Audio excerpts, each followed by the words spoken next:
Hello out there. I am DM Steve here with the Funky Bunch, according to the screen right there. Say hi, everyone. Say hi to our fans. Hi, Hey. everyone. Hi, everyone. Yeah. So we've had a pretty exciting week. Like, we got a taste of Pathfinder last week, just to whet our appetite. And now we spent like a week apart. And so the question is, as like absence made the heart grow fonder for you guys, are you guys excited to get back to Pathfinder? Have you guys played 5th edition in the meantime? I don't know what this 5th edition No. is. Haven't. On Sunday, we all played. Right. That's right. In our We all played Cyberpunk. That's a whole nother issue for a different stream. We're not going to bring up Cyberpunk on tonight's, I don't think, because we'll be talking about it for 3 hours. That whole Steve. But it is true. I guess that whole conversation. Prime time streaming content. So yeah, that's true. So like me and Jordan and Rick and Brianna did our Beyond Avernus campaign on Sunday. Nina, are you any other? We actually made it Beyond Avernus. And we made it Beyond Avernus for the first time. Took 5 episodes. 5. Yeah, it was at the last 5 minutes, but still. 5. Oh wait, what? You guys finished it? We finished the Avernus module about 5 weeks ago. And we started a campaign called Beyond Avernus, which is the continuation from like the end of that campaign to keep going. And so even though we called it Beyond Avernus and we're 4 or 5 sessions in, this is the first time we actually made it Beyond Avernus because we spent 5 sessions in Avernus still. We're going deep. And Candlekeep, a lot of Candlekeep. Yeah, so that's pretty cool.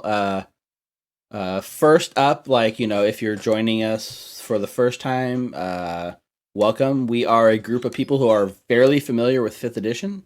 We have a couple years under our belt, and we are trying Pathfinder for the first time because we want to know what this new game on the block is all about. At least that's why I chose to try it out. I don't know why you guys did. Just a change of pace, I guess. But stuck in the house? Yeah. What else are we gonna do? Play new games. So first, I wanted to open up by giving a shout out to anyone who's liked us, subscribed us, followed us.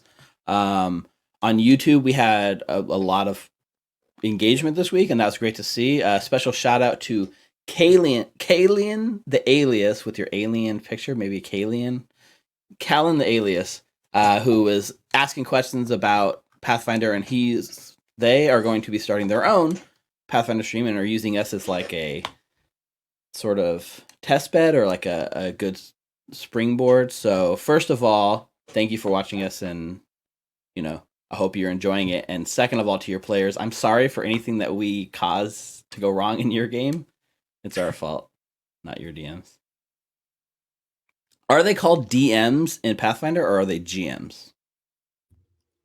We need an official ruling on this. What does it refer to in the beginner box? You says that it says like it gives you stuff to read and like hold your hand. So does it refer to it at the beginning of the beginner box? Like, hey, this is what you're called and this is what you do. Let's see. There are. I mean, Game Master. They call it Game Master. Yep, that's what I thought. GMs. We also have Paizo on Twitter that has a link to us that retweeted our Twitch link. Yep. So that's oh, Nina's just so yeah. Actually, for the first time, this week. Oops, I lost the tweet. So yeah. So last week we did this stream and then we put up the tweet later. It said, hey, you know, if you missed our game, catch us on YouTube. We're playing Pathfinder. I tagged Paizo. I tagged Roll20. Paizo liked our tweet and then retweeted it to all their followers and said, you know, 1 hero point token for trying a new game. Yeah. Let's go. Let's go. There you go. And we got a lot of engagement from that. So a lot of people that found this video, this playlist, probably came through that because, you know, they exposed this to a whole new audience. So big thank you to Paizo for even caring about some random stream like us, right? We did get a couple of other people that had liked us, followed us through this retweet, and even some people that retweeted Paizo's retweet, saying, hey, check out these new people that are trying Pathfinder. So I don't know what to say. Like, thank you, Paizo. Thanks. Right? Thanks for making second edition Pathfinder. Yeah, thanks for making second edition Pathfinder. Yeah, it's And very cool. Hell yeah. the beginner's box seems like a really good way to get on. And I know I said this last week, but like the presentation of the beginner's box and the way that it is set up for people to actually learn to DM is like the best I've ever seen, because it holds the DM's hand so that the DM never feels completely out of control of the situation. And it really feels like a tutorial in a video game, which is kind of the running gag thing we've been doing, right? Like we're playing a tutorial level in a video game and we get pop-up tips all the time. So, But I mean, they're there because they work. So it's awesome. exactly. So definitely if you're thinking about getting on board, this is a good onboarding product. And I just want to thank Paizo for the hero point I just added to my character sheet. I Yeah. appreciate that, Paizo. so let's talk about that real quick, because hero points are a mechanic that aren't actually touched on in the beginner's box, but because Paizo came along and gave you all a hero point, there is a space for it on your character sheet, I believe. So feel free to add a hero point. What does a hero point It's under your do? level. Ooh. Hero points are essentially kind of like inspiration in 5th edition. So a hero point allows you to spend a hero point to reroll. So if you make a check of any kind, right, like a saving throw, I think it could be anything, right? Just as if you're rolling a check, so I'm guessing a saving throw is probably also considered a check in the system. Attack roll, saving throw, anything like that. You roll it, you don't like the results, you can spend a hero point to reroll. So it's one reroll. And the other thing you can do is if you're ever dying, you can cash in every single hero point you have to stabilize with 0 hit points. Because you can have up to 3 at a Mhm. time. Mm. Hero points, kind of like inspiration, I suppose. They're awarded. They say if you're going to use them, right? I guess they're kind of an optional rule-ish, but every player gets one at the start of the session, and the DM is supposed to reward them for cool like moments in the game during the course of the game at roughly 1 hero point per hour of play. So I will try to incorporate those tonight, and if you guys see something that you think qualifies as a cool moment that earns a hero point for like another player especially, or if you really want to call one out for yourself, no one's going to hold it against you too much. And you lose them at the end of the session. So it's Yeah. a system you're supposed to be engaging in and then using during the session. Right, yeah. Sorry, I implied that, but I didn't outright say it. You get it at the beginning of the session, and it's good for that session. So But if you get 3 and you don't spend any of them, you start the next session with 1 because you lost all those 3. right. So definitely use them. Okay. Some of the other things I noticed, like I was brushing up on the death rule because, Brianna, your character, was it Ezrin? Almost died. Got like one shot by a giant spider, essentially. So you had the dying one condition, and now you have a long-term condition called the wounded condition. Mm-hmm. I don't think we called that out last time. I don't remember calling it out last time. Maybe I did. I think you said wounded 1. Right. Wounded 1. Yep. So all that means is the next time you die, you go straight to dying 2 because you're on wounded 1. And that Got it. lasts until somebody uses the treat wounds action on you, Mm-hmm. which is like an exploration action you can take. And I don't know if it's trained, but I know it does use healer's kit. And I think it takes like an hour to treat the wounds. I don't remember. We have to look up close.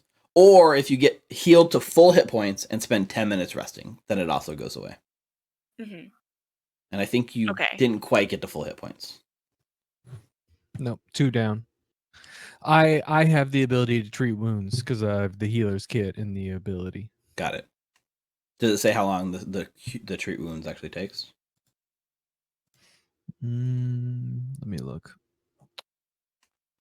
We are having a bit of issue with Sirenscape tonight. The website seems to be lagging. Like it times out when it's trying to load all the soundscapes. So we're trying to get that sorted out.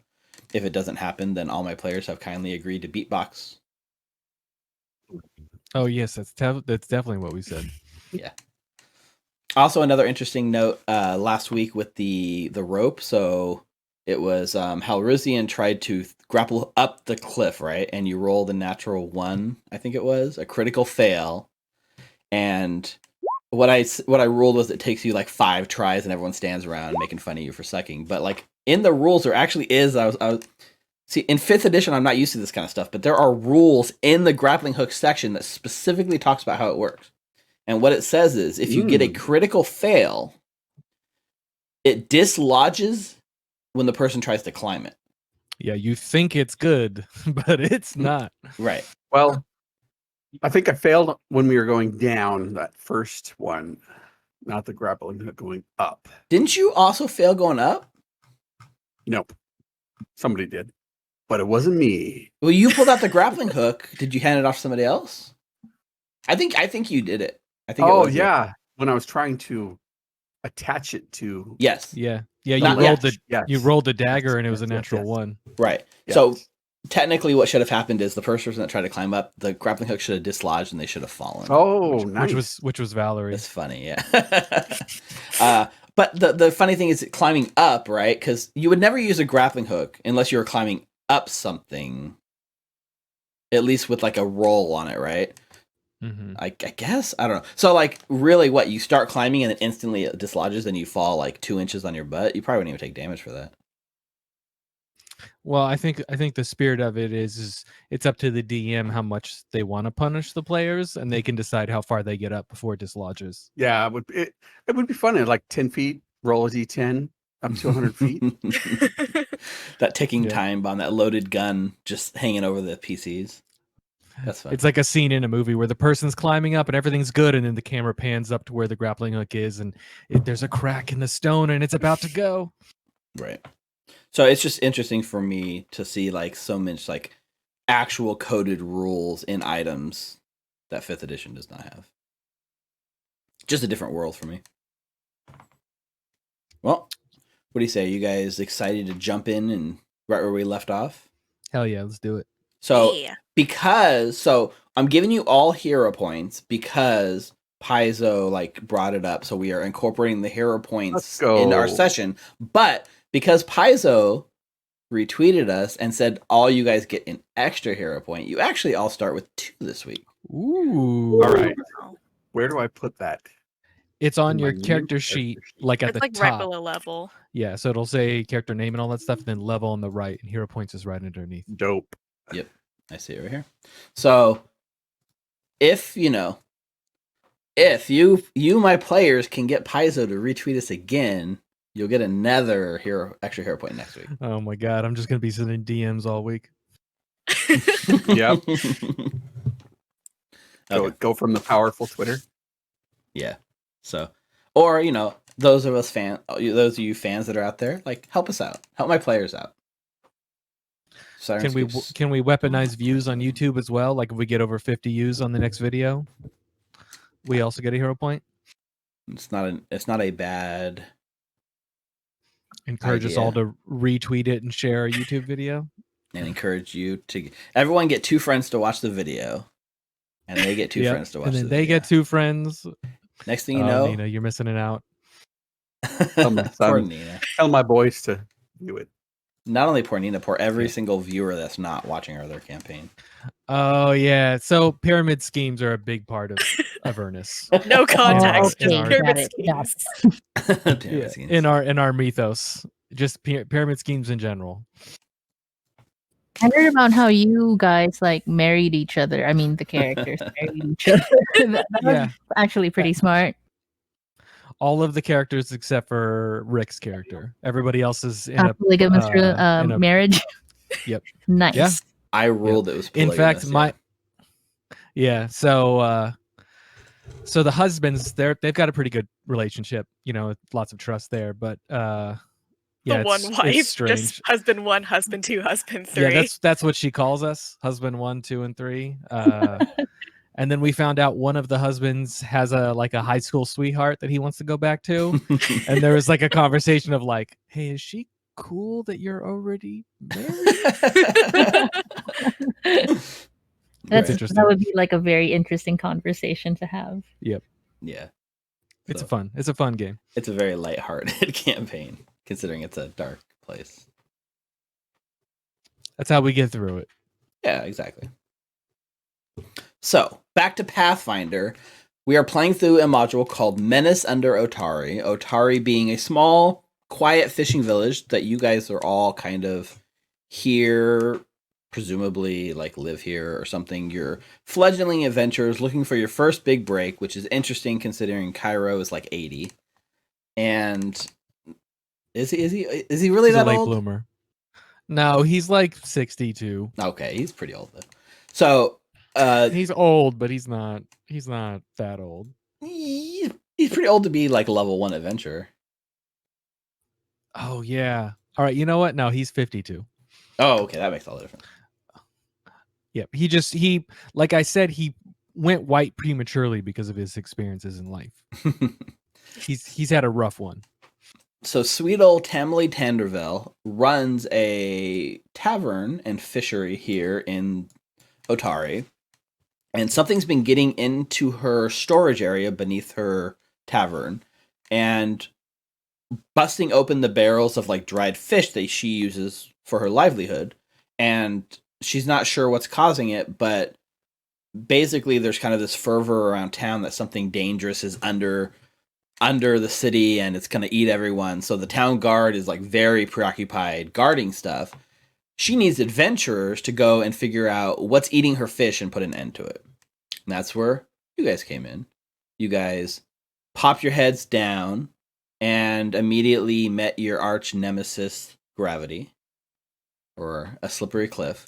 So we found the storage. We found some rats that attacked you guys. We conquered the cliff. We fought a giant spider in a webbed cavern that was amazingly stealthy and just dropped on you guys and put an end to you in one bite. And as we continued, we found like it kind of opens into like this cavernous system, semi-natural, semi-constructed. And you guys even managed to find a hidden shrine to an ancient sea god. And I think it was Valerie who like drank the bowl of water. Is that right? Yeah. And you were able to harness the power of the ocean. Which, don't forget, for the next 1 hour, you can turn a critical hit into a regular hit against you. And Nice. we are... Sorry, what was that? I said nice. That's a really good ability. Yeah, I mean, I guess don't get crit, but if you do, you're good. It's kind of like, what is it, Grave Cleric? It's just like, nope, no crits. Yeah, no at that. Just like, oh my god. What was your Grave Cleric's name? Oh, Kuna? Kuna. How could I forget? Yeah. Okay, so that's where we fade in as you guys are underneath. Like up top, we see, the camera fades in and we got a nice village. There are people selling stalls of like dried fish. You see like mothers with their kids like walking down the street trying to get into the pastries and the mom has to pull them away.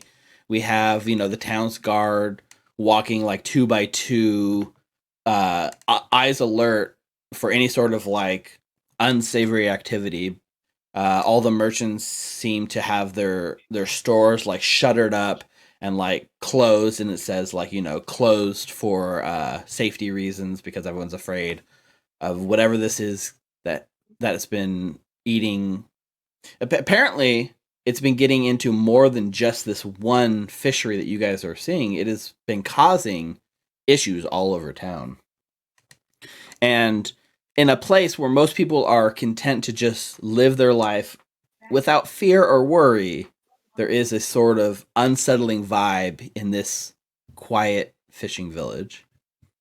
And we see like the camera kind of pans down through the ground as it goes to black, and it goes deeper and deeper. And as it goes down below the ground, we see like basements full of like cracked barrels, fish spilling out.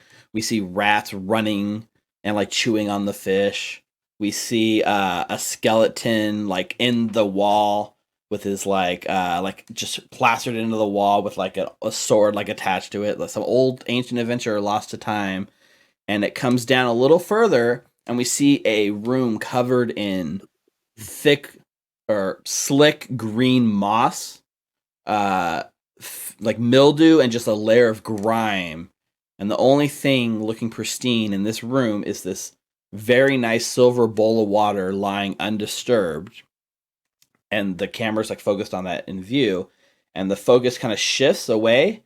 And we see behind that, walking out of the room, are 4 adventurers. As a quick catching up for new viewers and for even our other players, why don't I ask you guys to just give your name and a quick description of your character and maybe like what class you are and stuff like that. So let's start with Halrizian. Yeah, my name's Rick, playing Halrizian. He is a dark-skinned elf. He's got long braids, wearing dark-colored armor. He's got a rapier on one side, and he's wearing studded set of leather armor, and a dagger on the other side. And he's longingly looking back over his shoulder at the sterling silver bowl sitting up top of the altar. And Halrizian is a first-level rogue. All right, very cool. Up next, Ezrin. Hi, I'm Brianna. I am playing Ezrin, who is a level 1 wizard. Ezrin is a dark-skinned woman with curly hair and a scarf kind of wrapped around part of her head. Very simple wizardly robes with a lot of stuff attached, most of them just spell components, and her big old spell book that she's been carrying around for quite a while. And yeah. Okay, very cool. Up next, Cairo. Cairo is a older gentleman, 52-year-old white-haired cleric of Sarenrae. He's got a chain sword on, a scimitar on his hip, and a shield. And yeah, he's here to save the fish because that's all he really cares about. It's all about the fish. All right, and up last, Valerie. Hello, my name's Nina. I play Valerie. She's a level 1 fighter. She's a pale, really buff redhead. She's wielding a shield, and there are weapons on her belt, and one strewn on her back. She's trying to human. And I believe you're carrying, like, your sword is lit up. Is that what it is, or a shield? You're carrying some kind of light cantrip, right? Yes, On I the think blade. Cairo put it on. Yeah. Okay.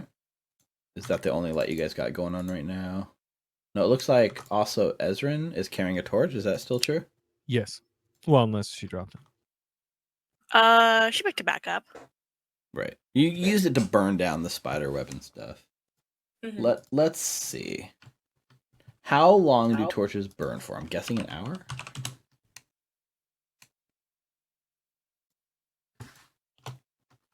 The one thing I don't like about Roll20 is it's not super easy to search like torch Find your up. stuff. Like I know there's like a torch in one of the handouts. Whatever it is, you have an infinite number of torches as far as I'm concerned. Okay, here we go. Torch. Shines bright light in a 20-foot radius and dim for 20 more for 1 hour. Wow. It can be used as an improvised weapon that deals 1d4 bludgeoning damage plus 1 fire damage. So it's Interesting. It's basically better than a club, right? Yes, because it's fire. Unless a club is 1d6. I think club's 1d6. Daggers are daggers d4? Yes. So it's better No, than a they're dagger. D6 too. Except for it does not trigger sneak. Better than a throwing star. Better than a throwing star. Okay. Better than a dart.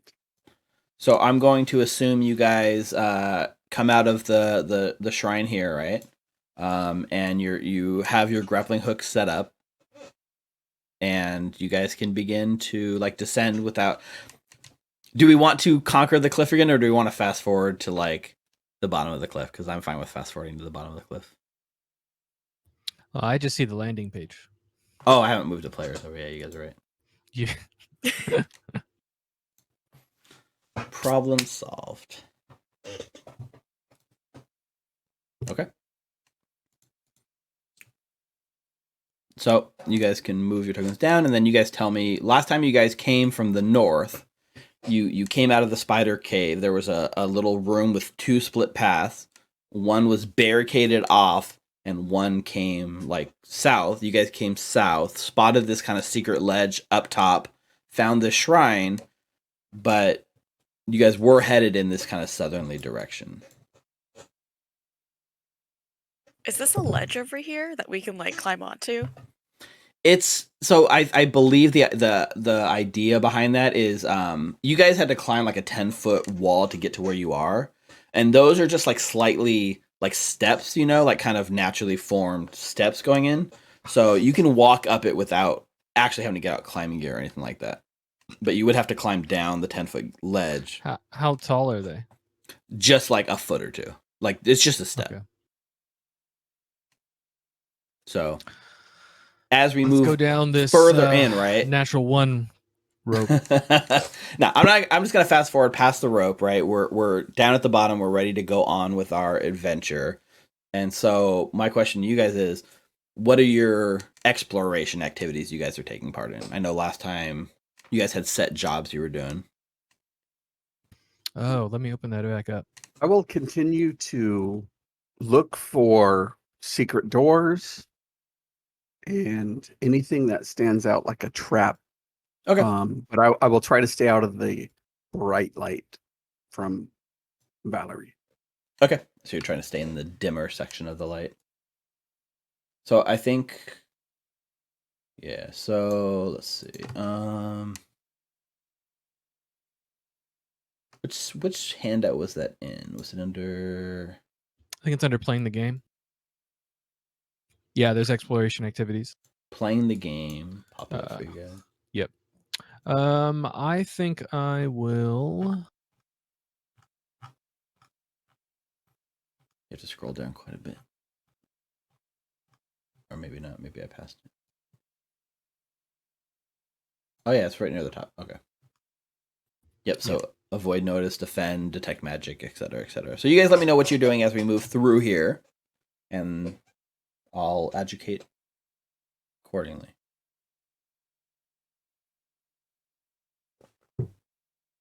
Yeah, I'll be investigating. Okay. So you're that No, falls in. searching, seek meticulously, secret door, item, hazard. Perfect. Yeah. So like traps, etc., etc. Yeah. Yep. Okay. So I guess I'll like look for tracks or anything. Okay. So So you're doing tracking. yeah. Cairo remembered Ezrin getting one shot by that spider, and he's defending. Oh, you know what? No, I'll keep detecting magic. Just detecting magic? Yeah, see if we're getting anything. Okay. And Valerie? I will stand next to Ezrin to provide light and just to make sure that she doesn't get one shot again. She's got a torch, but I appreciate the anti one shot action you're taking. What action would that be? Would that be defend then? Yes. Okay. Yeah, so that just means like when you defend, if combat breaks out, you guys have that shield raised and the +2 AC going into the first round of combat. Okay. So are we heading south then? What's your marching order? Yeah, Cairo's gonna say, all right, well, are we going back up? Maybe checking that barricade, or should we continue south? South. Yes, I agree. Heading to the south is the best way. 10-4. So what's No, your there's 4 of us. I feel like Valerie should go first since she's defending. And then maybe I will Ezra point and out Cairo, the only thing and I'll then point out Hal. is with Hal searching for traps. If he's searching for traps in the back of the group, he might find them in a different manner than he's expecting to. Oh right, Guys, I found the so Hal trap. should be way up We're front. already I mean, in there's a it. chance he'll notice it before you guys do, right? But I want to make sure that we go through, and I'm accounting for the doors that nobody else can see more than anything. got it. So you're just looking for secret passages more than anything. Okay, perfect. Okay, so go ahead and move yourselves in the southwardly direction towards, and like stop when you get like basically right to the next room. Like when you get to like this square, you guys can stop. Did you do that on a different layer? Because I didn't see it. Oh yeah, maybe I did. Yep. Well, Val, we're not gonna be able to climb up there unless you get up there first. I can't get by you. Oh, not a problem. I'll pull out my rope. Oh, we don't have to climb up. Oh, these never steps. mind. Yeah, it's just, even though they're like they look pretty big, these are just like stuff that you could just walk with your feet. It's kind of showing that you guys have gone down a bit and now you're kind of coming back up. So you can just move your token to that next, right to the doorway of the next room. And so as you enter this room, this is what you see. This large room Ooh. looks like it was once a storeroom for a building above. At the far side, you can make out what might have been a cage or cell at some point, but it is now full of crates and barrels. Also, 4 lizard-like creatures the size of human children are clustered around the door to the cell, trying to pry it open. And they seem so vested in like trying to like get this thing open. You don't feel that they have even noticed you guys yet. Do they look like the dead lizard that was in the spider's nest? They do. It looks exactly like one of those creatures. Cairo casts fireball. No, I'm just kidding. I don't know fireball. Yeah, so these are they're kobolds. Small little lizard-like creatures. And they seem to match in footprints. Like, as you know, like you're noticing footprints, Ezrin, and for sure they are looking like these are most likely what have been causing the tracks that you guys have been following. Do you have the magic measurement tool in this campaign? I do not think so, but I should be able to add it easy enough, I think. Okay. Yeah, because Cairo can get all of them if he can get up to the front without getting their attention. Oh, so like, are we going to talk to them or?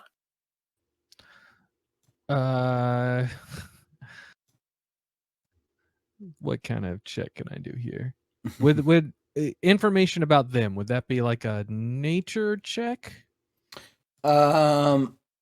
Actually, let's see, because there are. So you want to know more information about kobolds, right? Yes, and any information about them. I mean, I've got a lore called Scribe. I don't know if that's me because I've read a lot of books, or if that's specifically about anything having to do with scribing. Maybe. Let me see. I was trying to see if they give me any guidance of what kind of skill to know more about. I mean, I'm fine with like a recall nature. I saw a chart and I was looking for it right now, which is basically depending on what kind of creature it is, you need a certain type of skill. Okay, so let's see. They are considered humanoids. So according to this, a humanoid, you would need a society skill check. I don't even have that. I've got a diplomacy. Does anybody have society? I think it's like Is it society or is it like it's Oh, I do have society. I have to take a 0 bonus to it. got it.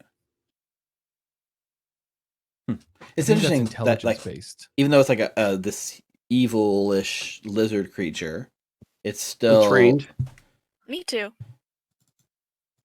Ooh. Mine is a total of 7 to my. Do whatever. Wow. Yeah, you should roll that. Holy shit. All right, so So what do you- society check. Yeah, what are you Right? trying to ascertain? Okay, what are we trying to ascertain? Are we trying to like be friendly? I want to be friendly. These kobolds are cute. So like asking yourself, would we be able to talk to these creatures and have a dialogue and not fight or not? That's what Yeah. you're wondering? So it says like creature identification. A character who successfully identifies a creature learns one of its best known attributes, such as like a troll's regeneration, etc., etc. And if you critically succeed, you can learn some other weakness the creature might have. It says there's some leeway in what skills you apply. So society would be the baseline one, but if you can convince me like a nature, I'd probably be okay with that. But a creature identification will tell you some kind of weakness or strength or something about these creatures that you can use to your advantage. So Am I allowed to choose? probably, yeah. Like, give me an idea of what you're trying to like figure out, and then I'll tell you. How do I appeal to their better nature so I don't have to kill them and Okay, subsequently almost die to them? right. Okay, yep. Give me a creature identification roll for that. Society 14. 14. I think with a 14 would be. I was setting the DC at 15, so a 14 would technically be a fail. So you do not come up with anything that helps you in this circumstance. Ezra just shrugs.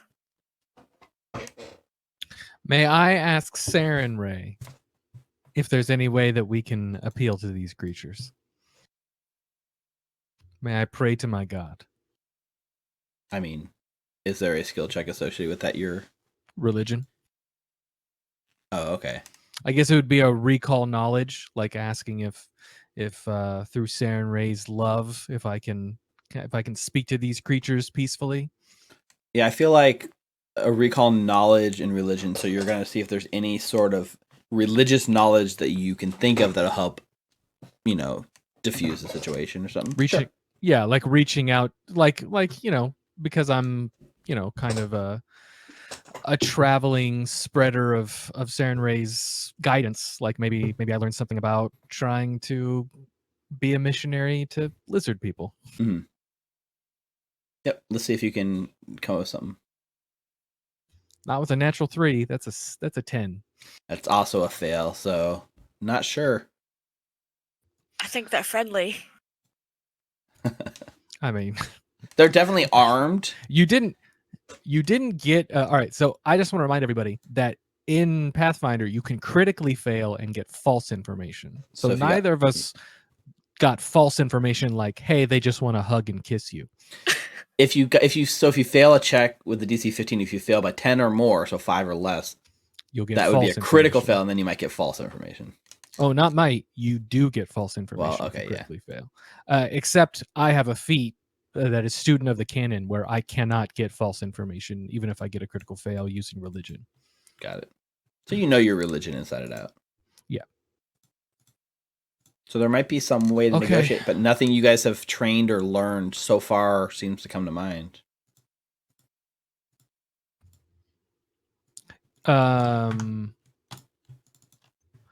May I use, I mean, I feel like we're getting to the point of ridiculous here because we're just standing in the hallway doing skill checks.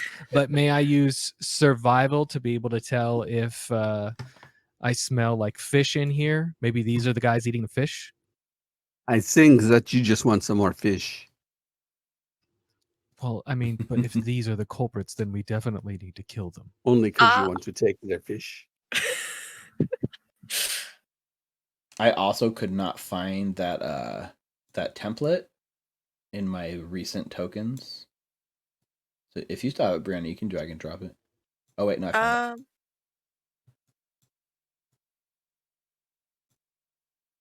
I think it needs to be one more bigger.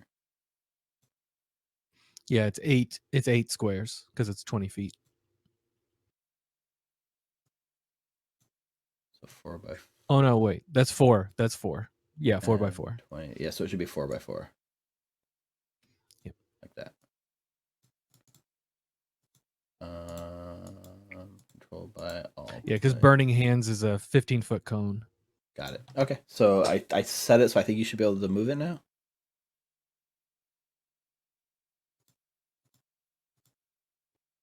Can't move it through the wall. Of course. Well, I'll pull it out when we need it. Okay. Yeah, do I smell fish coming from them? Is that a survive? Like, what would that even be? Would that be survival? It's probably like Perception? just like a search notice roll, right? Like it's probably perception.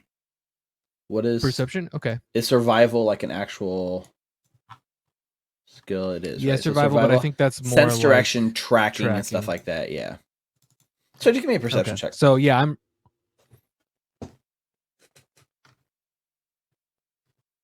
that's cocked. I'm gonna re-roll that. That's sitting against the wall. That's a 21. Woo! So Do you I smell fish coming from these fools? You do, as a matter of fact. You get the scent of Oh. dried fish like on the air. It's very subtle, but given that smell, that pretty much confirms your suspicions that these things have some of the fish from the basement on them. All right, ladies and gentlemen. These are the culprits. I smell that fish. Look, I ate a lot of that fish, and I can smell it coming from them. So now's not the time. these are our enemies. No. I'm not. I'm full. I'm not hungry right now. But we To need. be totally honest, I'm actually quite disappointed that they're the ones that are causing all the trouble upstairs. I mean, we just killed a giant spider. I think that. I think the giant spider was feeding on the rats and maybe one of their members, but holy crap! Hal, you just jumped 10 feet onto that ledge. That's amazing. Oh, well, Why did you even use the grappling hook if you can jump that high? You do not know, but you cannot see me.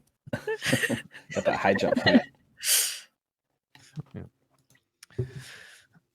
I added the measuring tool as a character token, like as a thing in your journal, so anyone should theoretically be able to drag and drop it. Yep, works. Perfect. Let's So, go get him. For those of you that are trying to figure out Roll20, you can add, like, you get this cool tool, which is this measuring grid. And I think Brianna's the one that taught us about it, right? Was it Brianna? I found it on our Yep. subreddit. Perfect. The Roll20 subreddit. Yeah. Good place to go. Yes. So it's literally this token that you scale it to the right size. So this one is like, 8 squares by 8 squares.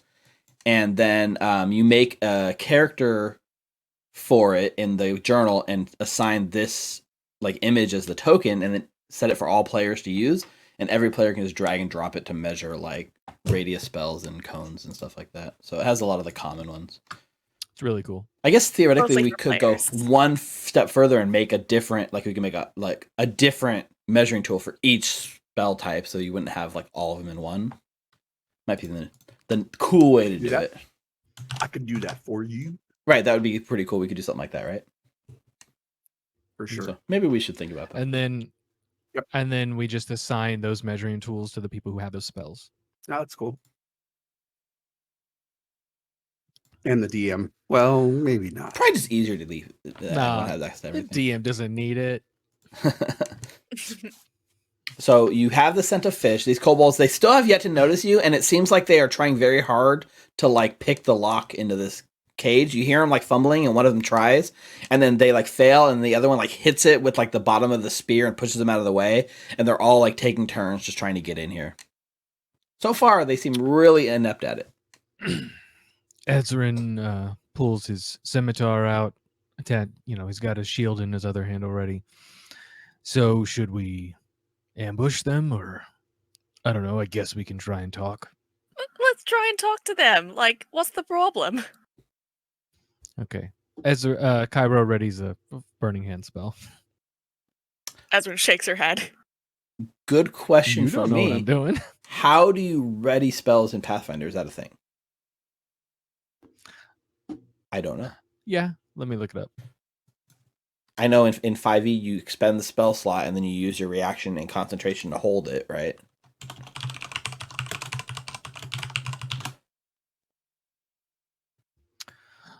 It says you use a single action or free action if the trigger you specify happens outside of your turn. So it's an action to ready it. So you can't. Huh. You can spend all the actions of an activity at once. It gains the effects in the encounter. You complete it during your turn. Okay, so on my turn, when it's my turn, if it's a 2-action spell, I have to spend 2 actions of my turn readying it, and then I say what the trigger is. Okay. And those are using the 2 actions of that turn. So I could like move and then ready a 2-action spell. Okay. And then I just tell you what the trigger is. Then the trigger uses your reaction. Yes, I tried to close a window and it closed the whole screen. So I will be right back. Bye, Jordan. Bye. Where did you find that rule at? On the Reddit. Got it. On the interwebs. On the YouTubes. Yeah, bro, it's the internet, bro. That's where all the information of the whole world lives. Interesting. Okay. Well, who's gonna talk? Yeah. So, can you hold the spell like forever? I will now that I'm back in the game. Let me look. So yeah, who wants to do the talking? Ezra's gonna slowly step around Val if she lets her. Of course, but Oh, I I'm will sure this be won't end standing poorly. right next to you. Yep. So Go ahead, Steve. no, I yeah. You will step out ahead and go ahead and say what that you're gonna say. safe. Hello? Good kobolds? So yeah, so you say this, and like immediately every single one of them, like it's almost like comic, like they stop what they're doing, and all 4 of them turn and look over their shoulder and like lock eyes with you at the exact same time in like sync with each other, and immediately like scramble for their like spears and get all battle ready, and they turn around and they're holding their spears up like threatening at you. They're not like charging you, but they are definitely like on the defensive, and the one that's like kind of in front is just like, what you want? We just want to talk. We heard there was some trouble down here, and wanted to see what all the ruckus was. Yeah, this is our treasure, not yours. Back off. I am not interested in fish. I have other sources of food, and perhaps you do too, so you don't have to steal from the good people of this place. They say steal, and they look at each other. They're all like kind of looking at each other confused, and they say, "Steal? What steal?" Well, you know, this belongs to somebody. It belongs to the boss. Now back off. The boss. Ezrin turns to Val. Who's the boss? Like, ask him who the boss is. This is much more complicated than I expected. Apparently, but you're doing very well. Thank Trying to you, figure thank out you. who the boss is. I can come talk if you want me to. I have a +5 in diplomacy. What is this +5 in diplomacy? Ezrin, you know what I'm talking about. Don't act coy. Excuse me, kobolds. Yeah. Who is this boss? We're not supposed to say their name. Could you point me in their general direction? Ask him if it's the spider. Is it the spider? All of their eyes like flicker like this way, and you see there's like a door on the side of the room. All 4 like sets of eyes all look at that door when you ask that question, and then back at you and say, "Don't worry about it." Well, I would like to sit down and talk to this boss. The eyes kind of squint, and the one in front seems almost unsure, and the other ones are kind of like shaking their head no. And he's like, "Do you have offering for boss?" Ezra's gonna look behind and get a feel from her group mates. Do we like loiter them? We certainly have them charmed now, but Cairo Cairo takes. does say he has +5 on his diplomacy. Maybe. Hold on. Val. Cairo takes the sword with the gem in it and hands it to Val to give to Ezrin to show as an offering. Oh, Ezrin. Oh, and then I hand it to Ezrin. So you guys are like passing the sword up through the. Yes. Ezrin presents the sword to the kobolds. Would this suffice as a gift to your boss? I mean, their eyes go like a little wide, and they like whispering to each other. And one of them says, like, "I bring it here," and holds his hand out for you to like bring it to him. No. Say that you need to give it to the boss yourself. I would like to give it to the boss himself, if you don't mind. Well, we don't want to fight you. We would just like to speak to your superiors. Let's take a quick look at different skills. There are social skills here, right? For instance, yes, Cairo has a +5 in diplomacy. There's coerce. This isn't really coerce. This is definitely like diplomacy, like basically. So it's in the core rulebook. Your idea about concentration earlier. So let me know if you want the ruling for that. But we don't need it right now. Maybe when we get to combat. Yeah, so like request says you can make a request of one creature that likes you. Do they like you? I'm not sure. It says the GM sets this DC based on the difficulty of the request. So let's have you make. There's also one called make an impression, right? You try to get a creature to like you with flattery and acts of goodwill. Requires about a minute of conversation, and then at the end you make a diplomacy check against the will to see of the creature. So, let's see if this sort of like conversation and goodwill you guys have approached in a pretty I guess nice manner. So why don't you make an impression check, which would be a diplomacy check. Okay. I would like to try and aid. There are aids in this, right? Right. So aid. Yeah. So I make a roll with the same thing, and then if I get above a 20, so you make a diplomacy check. I do not. 12. Oh boy. What did you get, Jordan? Like, what was your total? I got a 9 + 5, so 14. Okay, so not a critical fail. You did not impede there. No.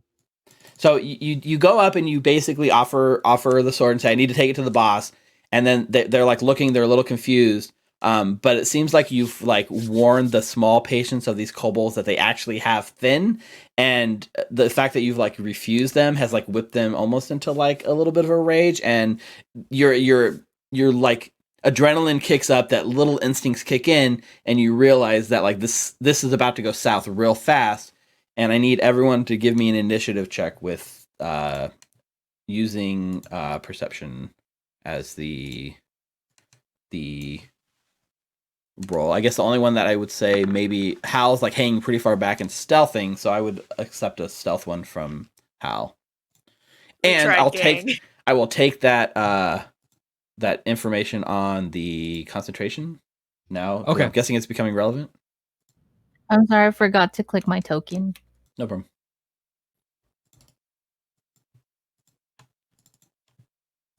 So what was the actual wording, Jordan? All right, so on page 470 of the core rulebook, ready is a 2-action, up to 2-action ability to do during combat. You prepare to use an action that will occur outside of your turn. Choose a single action or free action and designate a trigger. Your turn then ends, right? So Right. if the trigger you designate occurs before the start of your next turn, you can use the chosen action as a reaction, provided you've still met the requirements to use it. You can't ready a free action that already has a trigger. And then it goes on to say if you have like multiple attack penalties and your ready action is an attack action, your ready action takes the multiple attack penalty if you've had the time to use it ready. So like if you're like, I want to use a full action attack, but there are multiple attack penalties for that, it's just saying that those also apply even though you're doing it outside of your turn. Got it. But does it say the spell's to go off before the start of your next turn? It doesn't say anything about that. It just doesn't happen when it gets to your next turn.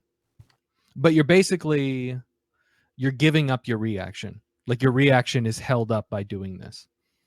So if someone were to go outside of my attack of opportunity range, I wouldn't be able to do it because I'm still readying whatever I'm readying. Right. Although most people don't have an attack of opportunity anyways. But the idea still stands. Okay. And that is page 470 of the 1,000-page core rulebook. It is a very, very big roll. So you guys all rolled amazing, including a natural 20 from Hal. So, oh my goodness, Hal! You cannot see me. You hear it going down, right? They can't see anything, but they, up ahead, you can hear the way that this sort of conversation is going, and that tingling sensation hits, and shit's about to go sideways. What would Hal like to do? I love the idea that Hal's behind us going, you cannot see me, and he rolls a natural 20. I'd like to hide. Okay. I assume I'm giving you Stealth? like since you started in stealth and you were hanging back, I am going to assume that you are hidden right now. Roll. Yeah, you start with like a 27 stealth to start the combat. So don't worry about hiding. Well, I can't get past these guys. Yeah, you can. You can go through you might not if you can't make it with your amount of movement. But you can go through our squares. Just difficult terrain. Right. Plus, remember, if you're going to move while you're hiding, you have to use the sneak, which lets you move at half speed. Yeah, I'm going to... Oh, no. Yeah. I'm going to go right there, I guess. Okay. If I can get there. That was using your sneak, right? Right. Okay. Yeah, my sneak. And I think every time you make a sneak, it requires another stealth roll, I think. So let me just double check. Mm-hmm. Mm-hmm. See, stealth. Use stealth to sneak around. Use hide to hide behind something. Use sneak to move. But it doesn't say. I guess it doesn't say you have to keep making one, right? At the end of your movement, the GM rolls your stealth check in secret and compares the result with the perception DC of each creature that couldn't see you but knew you where you were at the start of your turn. I don't think they even get that because they don't know he's there. Well, they have passive perceptions, right? If you had standard, yes, exactly, it'd be passive perceptions. If you have standard covered from the creature through your stride, I see. Yeah. So I was looking at the top where it said stealth, and it said use stealth to sneak around, but then down below it says sneak. So yeah. So at the end, instead of doing it as a secret roll, I'm just going to let you roll your stealth to see if you manage to continue to beat their passive. Talk about natural 1. So natural 20, natural 1. Natural 20, natural 1. So you manage to draw. You're so loud doing this that you draw so much attention that now everyone is completely aware, and you've lost your stealth. You've lost your hidden condition. But that was just your first action. You still have 2 more actions.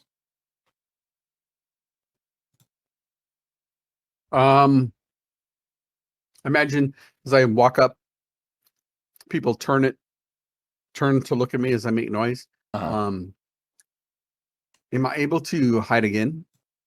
Yeah. Let's see. To use hide, so hide, you have to use cover or concealment. You need standard cover or the concealed condition. I don't think allies provide standard cover. I feel like if you moved into this square you'd have to use move to get there, right? But like moving into that square would give you the cover that you would need to actually take the hide. I will do that. Okay. And give me another stealth roll. Very swingy back and forth here. Wow. Yeah. Wow. Natural 20, natural 1. 27, 8, 23.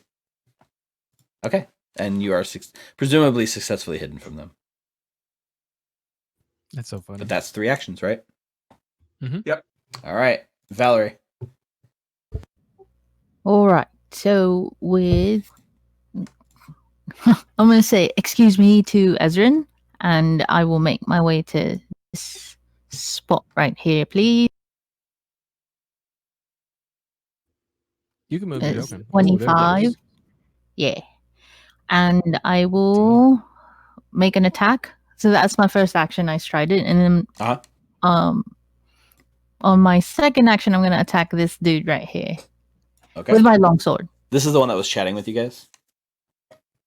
Yes. And then I'll say, you should really have listened to the nice lady. She was trying to be diplomatic, but huzzah! They probably really should have. Okay, so the first attack, or it rolled twice, but the first one's a 14, which does not hit. Oh, and then, all right. And then, so that's my second action, right? That was your second action, yeah. Okay. So for my third action, I will raise my shield. Okay. So you swing, you miss, and then you ready your shield to get yourself the 2 extra AC, and you're ready to like absorb a blow. Yes, please. Okay. My roll 20 is lagging on me. Is it? Yeah.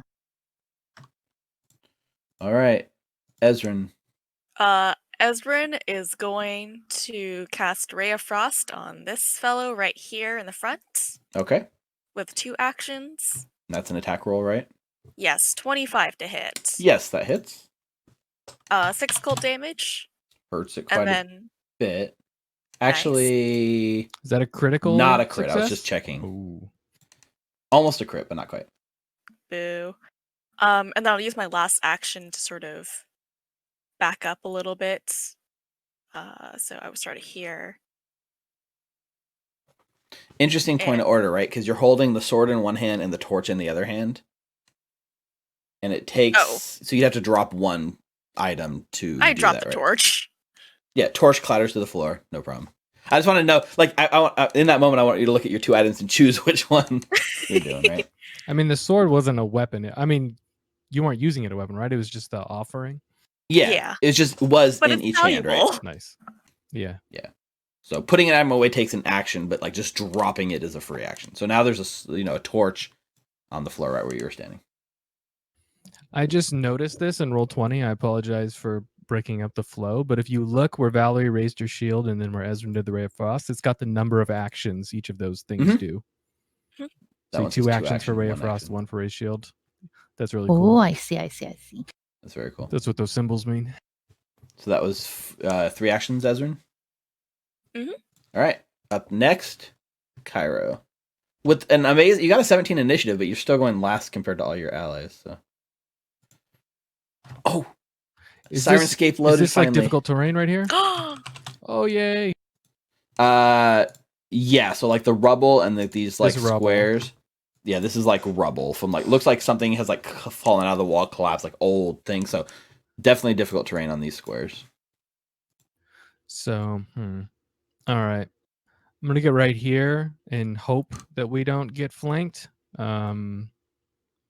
Yeah, this is a bad position. And I'm going to take attack against this fellow here. Actually, you know what? Let's I'll just do an attack. All right, Sirenscape music's going. Okay, so it was a stride for your first action, right? Yep. And then Did attack. you start it? I It just just started working for me. Mm-hmm. Oh, there it goes. Very cool. Woot!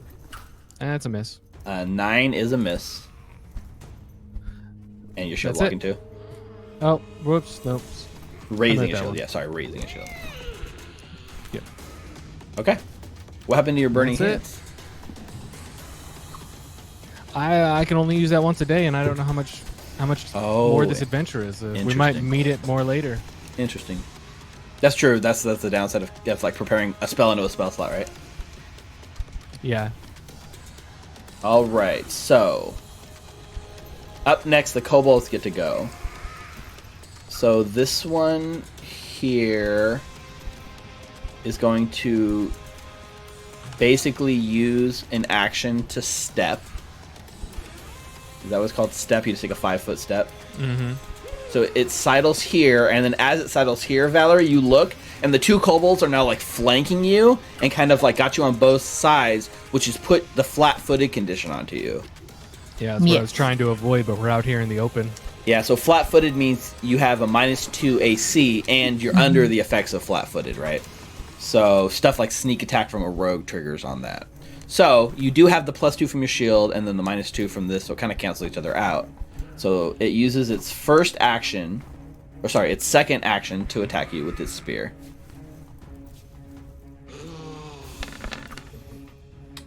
It gets a 21. Oh, hits. Okay. Do you want to absorb it with your shield? No, not yet.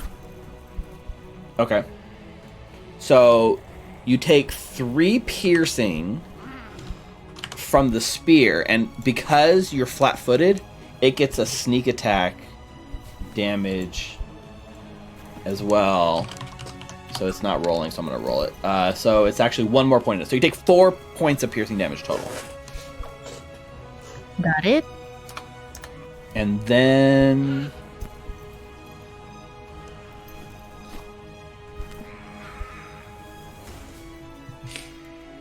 And then it's going to use its last ability is this thing called Hurried Retreat, which allows it to stride up to 30 feet, and it gets a bonus against like opportunity attacks. So it scurries this way, which does go out of your range. I don't think. Do you have opportunity attack, Cairo?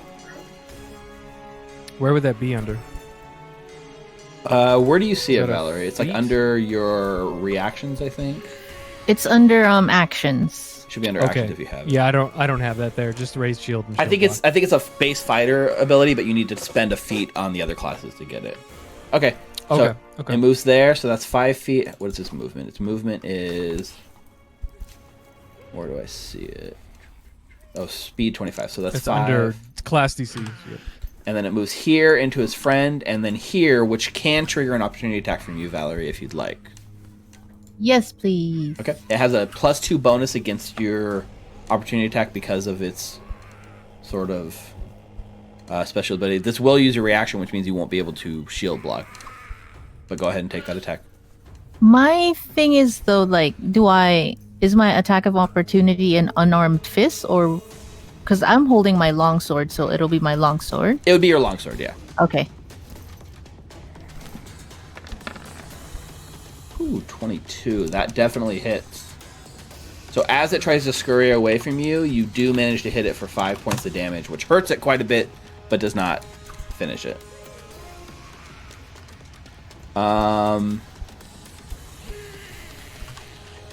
That opens up the next one to take a stride action with its first action to flank you again. And then it's going to try to spear attack. That's an 8, which is not close at all. And then it too will use its little like scurry ability to scurry 25 feet away from you. It's like a hit and run tactic. It hits you and then it runs away.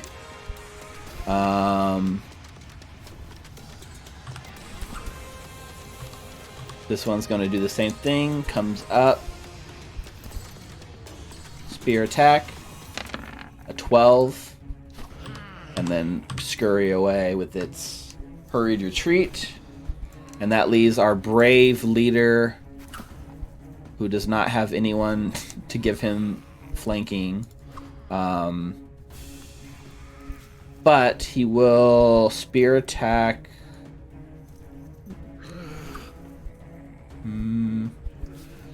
I think because you hit him, he's gonna spear attack Cairo. Nice. So spear 14. What's my nope. Miss. I have a 16. Okay. And then it's going to use its second attack. That's a 0 after the penalties. Yes. You know what? Strange enough, that hits. No, I'm just kidding. It rolls back around, right? Yeah. Which makes it a critical fail, actually, but there's no negative. Like, it's not like you stab yourself or anything like that. It's just really terribly. And then it's going to use its Hurried Retreat to kind of scurry back this way and kind of get some distance from you guys. All right, that's their turn. Halrusian. All right.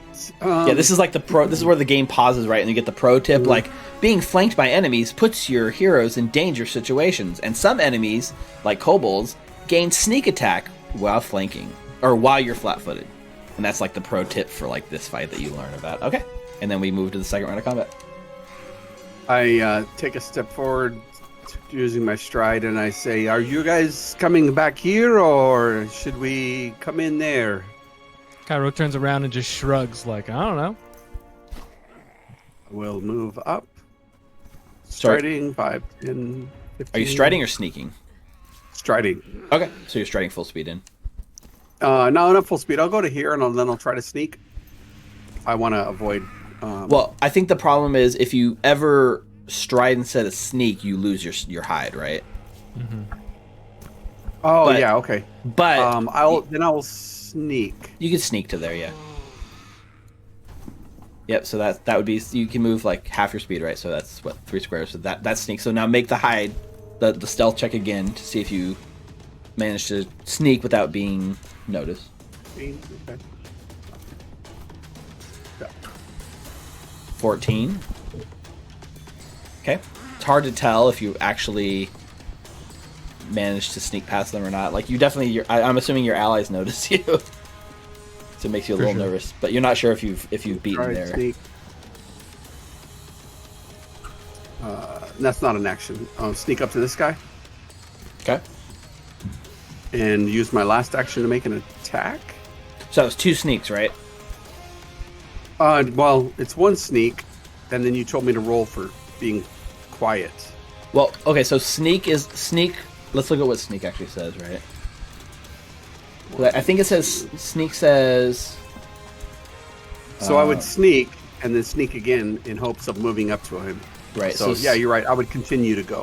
So I think it's every time you try. Yeah. So once one sneak gets you to there, it'd be a second sneak to get right on him. So make another stealth check. That was my 14. What was the first stealth Because check? Because it was. Because you started hidden back here, right? Yeah. Back in the hallway. So then you did 15 feet of movement sneaking, right? Which would get you to here. Because diagonals, it actually counts diagonals. So if you move 2 diagonals, got you. So that would be 1 sneak. And then right? I would sneak up to here. And then just so it'd be 2 sneaks to get to him, regardless of how it like hashes out. Yep. So you're not sure if like this one's much better. You're not sure if the first one's blown your cover or not. Third action is to attack. Yeah. Okay. You did beat his perception, so he has not noticed you. So he has the flat-footed condition against you. Dope. All right. I will stab him with my rapier. Go for it. He has a -2 AC, and that triggers your sneak attack. Yeah. So with a -2 AC, this becomes a critical hit, actually. That is 16 piercing and another D6. 2d6, right? I don't know. It's I don't a know if it D6 counts like doubled, right? So it'd be 6 more. Either way, way more hit points than this dude had. Like, way more. So you come out of your stealth to deal the killing blow and, like, completely obliterate this kobold. 1 down. That's 3 actions. Okay. Valerie. All right. For my first action, I'm gonna stride to this fella right here. Okay.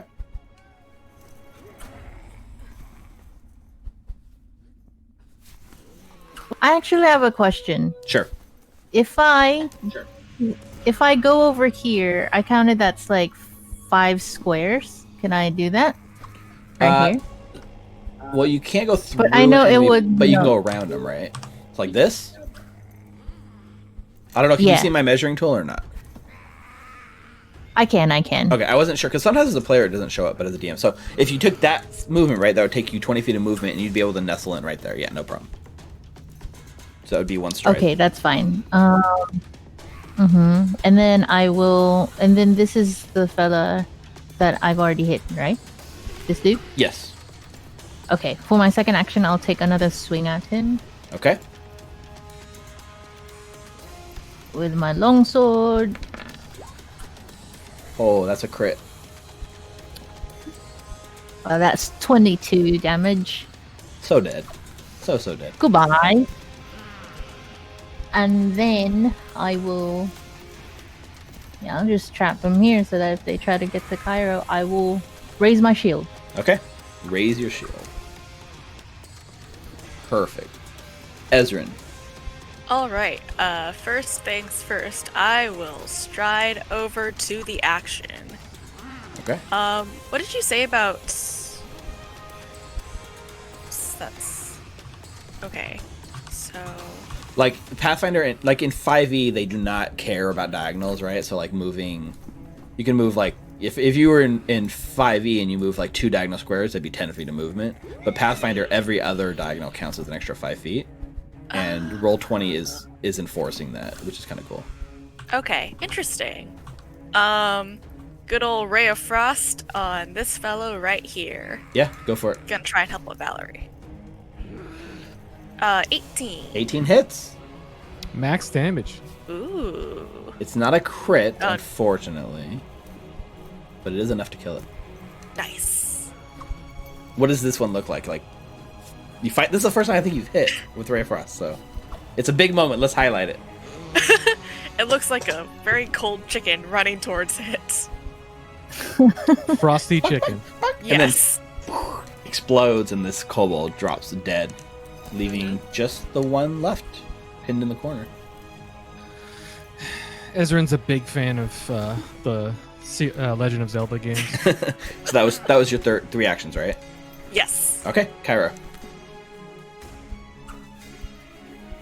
I was gonna stride over and take an attack. 16 hits. 16 for 4 damage. 4 does not kill it, but hurts it. And can I see what's to the stealth there? Does that continue on, or is that like the edge of the and room? you can see because the bars are right there, anyways. It just literally ends right there. Like this. And I'll finish my action raising wall. the shield and locking him in there. Okay, so you both right there. I mean, can you move diagonally through 2 enemies? I don't know. Anyways, I thought we established you can just move through him as difficult terrain, or is I guess an enemy. I had to do the what was it? The leap or the dive through action. Yeah. There's an action for moving through an enemy that requires a roll.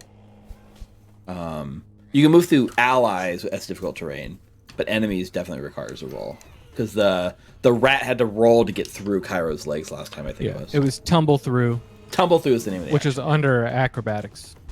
Perfect. Okay. So this guy wounded back in a corner, he starts like lashing out in a frenzy. So he's going to do his first attack against Valerie. 13. You really should have just listened to the lady. Second attack against Cairo. 16. I'm gonna raise my shield. Yeah. Or shield block it. Well, it doesn't hit you, right? Because you had your raised shield. Oh yeah, it raises your AC. But I totally forgot. Yeah, I'm at 18 right now. Right. So yeah. So it didn't actually hit. And the third one, like wildly lashing out, goes back to Valerie, and that's a 2. Oh All right. boy. All right. It's just wildly stabbing out, trying anything it can. It's back into a corner. All right, Halryzian. I will stride forward Okay. That's one action. and one action and try to stab it with my rapier. Interesting point, because we were talking about that tumble through action. You could theoretically, instead of stride, tumble through and try to tumble through him into that little space and get the flat-footed condition and flank it. You know what I mean?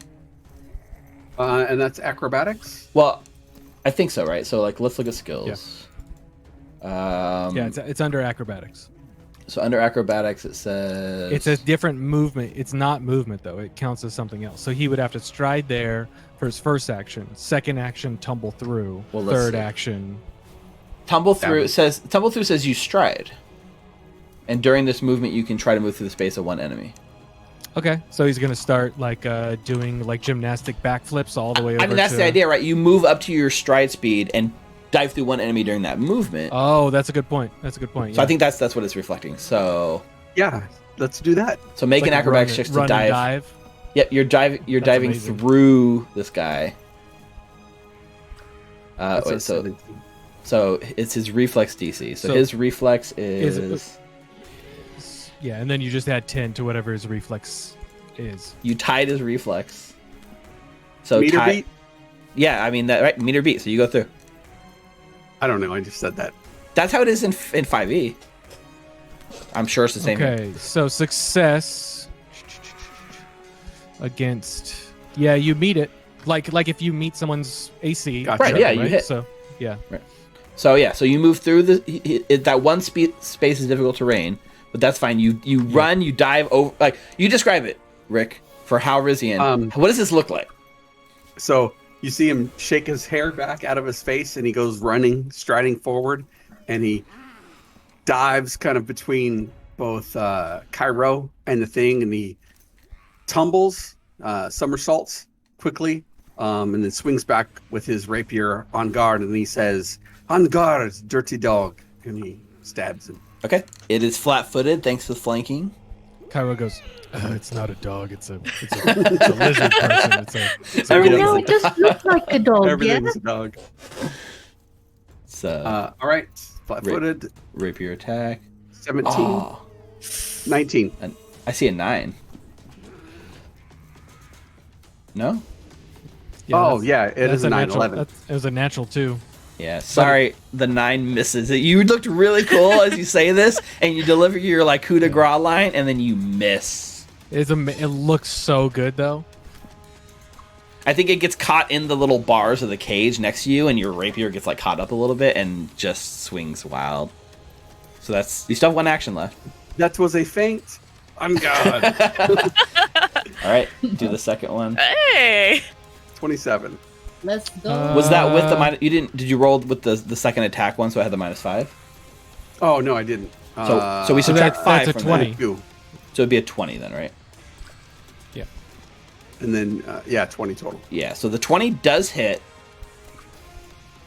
So that's 8 pierce. It's not a crit. So it's 8 piercing plus your sneak attack. 2. Okay. 10 damage. That's enough to finish him off.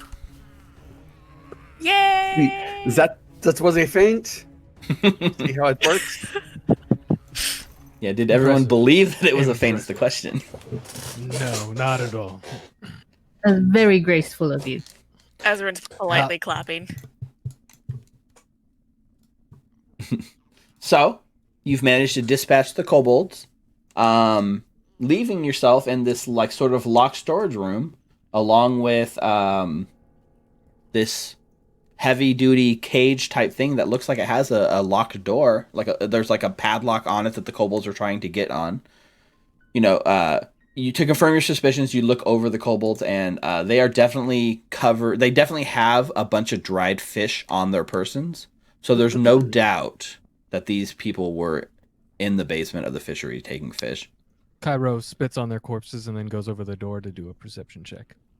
Okay, so you want to like do a search of the room? Go ahead. Well, no, I'm gonna listen at this door because they said their boss was up there. Right, yeah. Give me that So- perception check.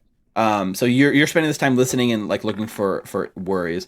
The one thing you definitely notice, even though these kobolds have dried fish on them, clearly the amount of fish they have on them does not match the amount of fish that's missing, and so it's not all the fish here, right?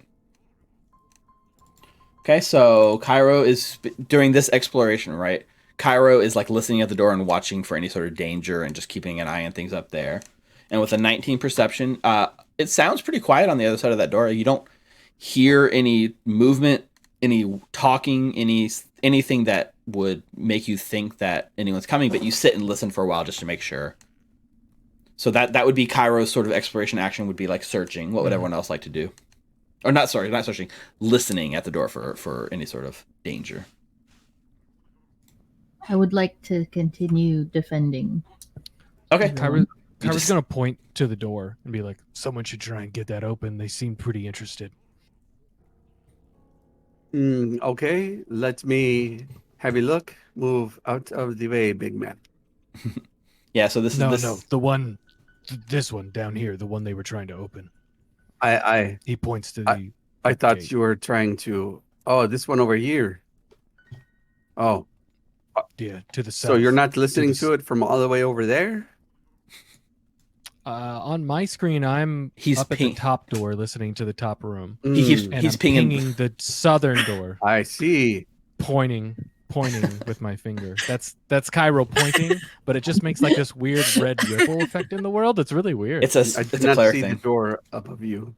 Yeah, so as you walk here, right, you see this like heavy duty cage, and beyond there looks to be like barrels and crates. This is definitely what the kobolds were so interested in getting in. And this is where like the game freezes and it pops up and like, did you know that some characters can try to use their thievery skills to unlock locked doors?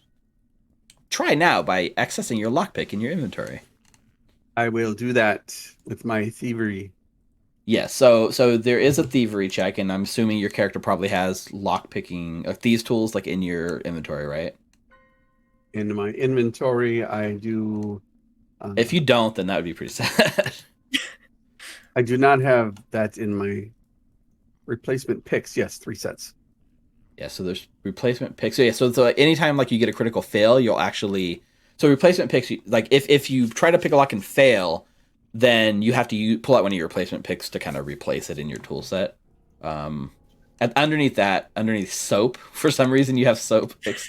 So you have soap extended. Underneath soap is your thieves tools.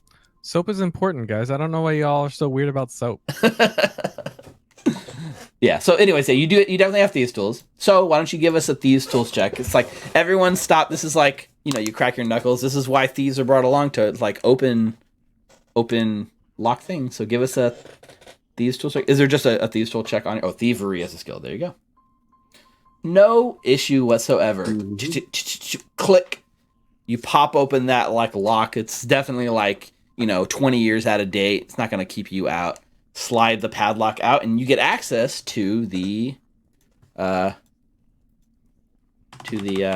room. And so, yeah, if anyone Valerie's standing there just like super scared with the shield up defending. Cairo's like listening at the door. Still, nothing seems to be coming. Cairo, Ezrin, like he gets it open. What are you doing in this time? Ezrin's kind of keeping an eye on Cairo to see that if he has a reaction to basically a room filled with dried fish. Okay. Oh no, Or no, what dear. she assumes is a room full of dry fish. Dear, I am so full right now. In fact, Valerie and Ezra, I see you're both kind of hurt. I'd like to try and patch up your wounds if you don't mind. I can say no to it. Thank you very much. So Well, I I've got suppose. a healer's tools in my kit, and I would like to heal them both with a medicine check. That's using the treat wounds skill, right? Yeah, let's scroll down and look at it. Medicine, it looks like. Oh, it doesn't look like either of them have. Oh, trained medicine, because I am trained in it. So that would be under medicine, treat trained wound. medicine action. Yep. So you spend 10 minutes treating one person. You choose yourself if you want. Use a healer's tools to do so.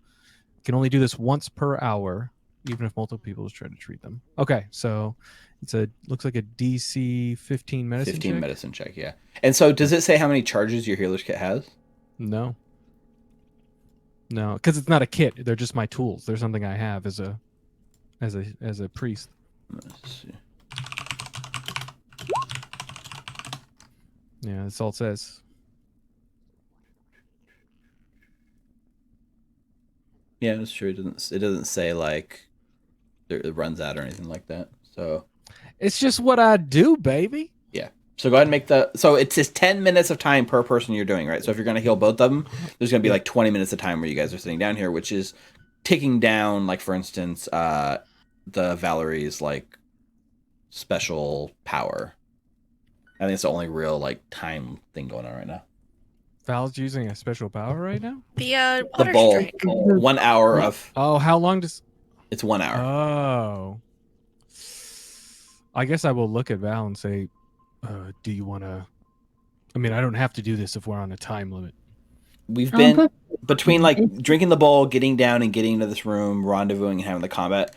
We've probably had like 10 minutes, so you still have like 50 minutes on your sort of timer. And if you do this, it would still be half an hour, so it's still got some time. But I'll leave that up to you guys, right?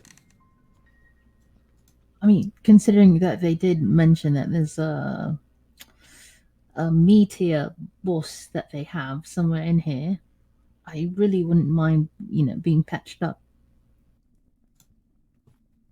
All right. Then I'll try Valerie first. Okay. Medicine check. Just don't critically fail. Hurt me more. Yeah, like literally, if you critically fail, you deal a D8 damage.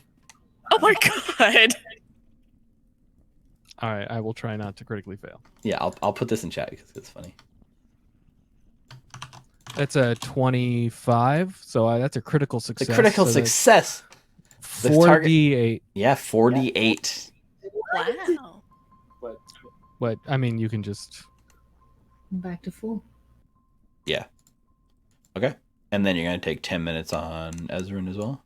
So that's 10 points of healing. Thank you, Cairo and Seren Ray. You rolled 10 on That's 48? a 19. Yeah.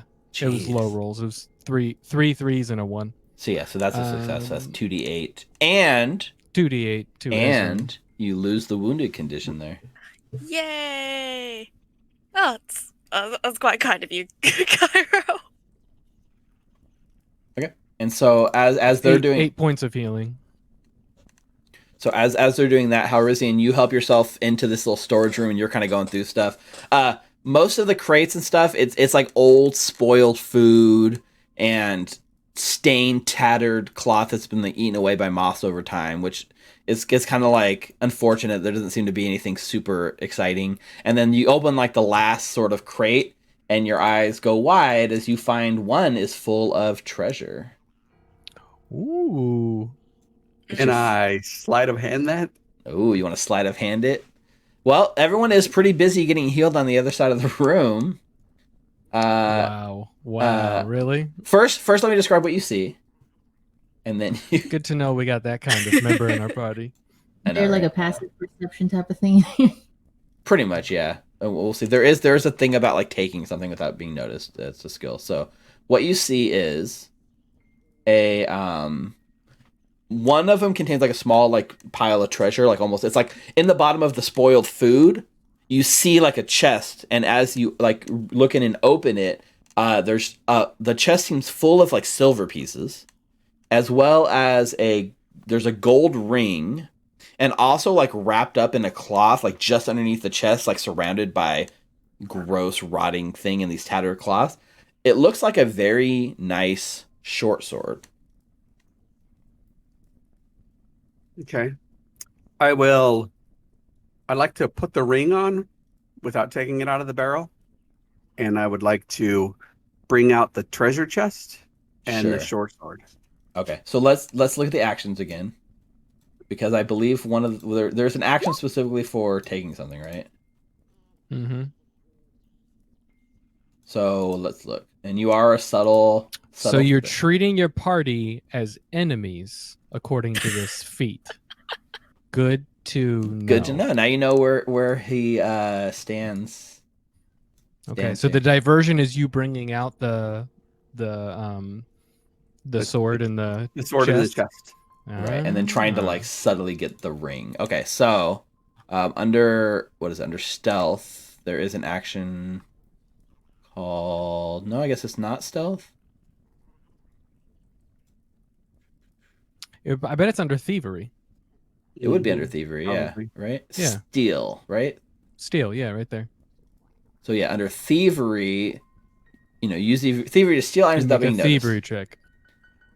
So yeah, so Roll it. 21. Yeah, that beats all of us, even with your feet. Dang. I'm trying to see if there yeah, so there's no critical successes or failures. It's just, nobody. It's mostly meant to like steal off somebody's like person. Mhm. So in this case, I think it's pretty hard. They're doing their thing. You come around and you bring out this chest and this nice short sword and put it down. So you get the ring. It's a very rogue thing to do. The ring's worth 5 gold, so you can mark that down as like a treasure item in your possession. And as he brings the chest out and you guys look inside of it, there's actually 200 silver pieces inside. Damn, let's divvy that up. Not a bad little haul. As well as a magical sword that very shortly, as you know, I'm assuming you just put out a detect magic cantrip. It's definitely magical. Yep. We want to split up this treasure. I'd like to keep this short sword if that is okay. I mean, it's magical, but I think man, I keep forgetting to do his voice. It's definitely magical. You might want to have Ezra in here check it to make sure it's not cursed or something. That is a very good point, and I hand Cairo the treasure and hand Ezrin as I bow hilt first towards her. Short sword. Cairo, noticing that Ezrin's still holding the other sword, takes it and puts it back in his belt because he was holding it before, and then starts counting out silver pieces one at a time to everybody in the party. So that'll be 50 silver pieces to each of you to put into your inventory. That's going to take some more time to count them out. I'm just kidding. But doing sitting here and spending time to like understand the magical of this object will also take 10 minutes, right? It's like it does say it takes 10 minutes to understand the magic of something, I think. Well, I mean, I can test it out next time we find the lizard men, and I will let you know how it performs if we are in a hurry. Yeah, I'll tell you this for now. Not really proud of that, but I suppose it'll do.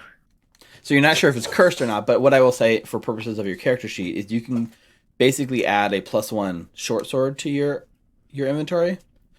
So here's an interesting thing about how magical items work in Pathfinder that's different than 5th edition, right?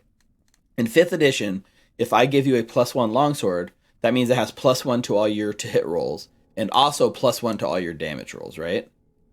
In Pathfinder, 2nd edition, a +1 short sword, the +1 only applies to the attack roll, not the damage roll. So this +1 short sword, when you add it to your sheet, Rick, just change the stat so it has an extra +1 bonus to hit, but not any on the damage. Not really sure how that works. Me neither. Good call. Maybe just use your regular short sword and we'll just add 1 to it. Your 2 hits. Well, you could edit that. You should be able to edit that macro, right? Oh yeah, you can edit your weapon attack on your Let's character see. sheet. Actually, magic items, weapon. Man, yeah, 10 minutes. It takes 10 minutes. So this is the +1 weapon. It says +1 weapon is more accurate. It grants you a +1 item bonus to attack rolls you make with it. And so, the flip side is like there is a weapon property called striking, which I'll share here just so you see it. So a striking weapon, if you had a short sword striking +1, that would be +1 to the damage rolls it does. Well, that's not what it says here. It says striking weapon. It deals 2 dice. Okay, because this is a striking weapon damage instead of +1. Right. Okay. That's so what it if it's the striking tag gives you. Actually, that's a good point. It doesn't deal +1 to the damage. It doubles the dice it does. Yeah, because my magic weapon, if I cast magic weapon on somebody's weapon, it doubles the amount of dice they roll. Right. So if you had a striking short sword, it would deal 2d6 damage when you hit. If you had a +1 striking short sword, it would also deal 2d6 damage when it hits, but it would have +1 to the attack rolls. So that's how magic items work here. There's like layers, like tags that get added to it, right? Yeah. So a striking dagger would do 2d4 instead of 1d4. Right. And a striking torch would deal 2d4 +1 fire. Jeez, why don't we just all have striking torches? We would just be doing way better. Right. So it's like an interesting thing. So does that look like it's adding an extra +1 there? No. No, it's like stuck at 4. All right, which is 0. Let's look at your character sheet. I haven't really looked at this before. So I see you added the short sword +1 to your inventory, right? Yep. And to my held items, but not really sure how to equip it. Right. This is a Roll20 thing that I'm not super sure. I think it doesn't.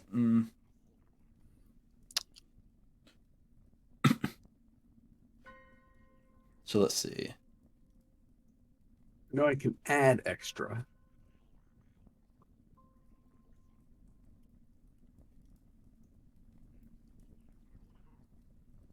So if we edit this, if we look at the short sword, right? And so if we say, for instance, it says 1d0. What's up with that?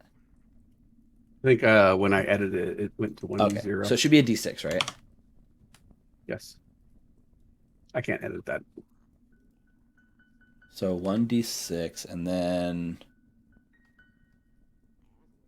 I guess where the item is, do we add a 1? Does that change?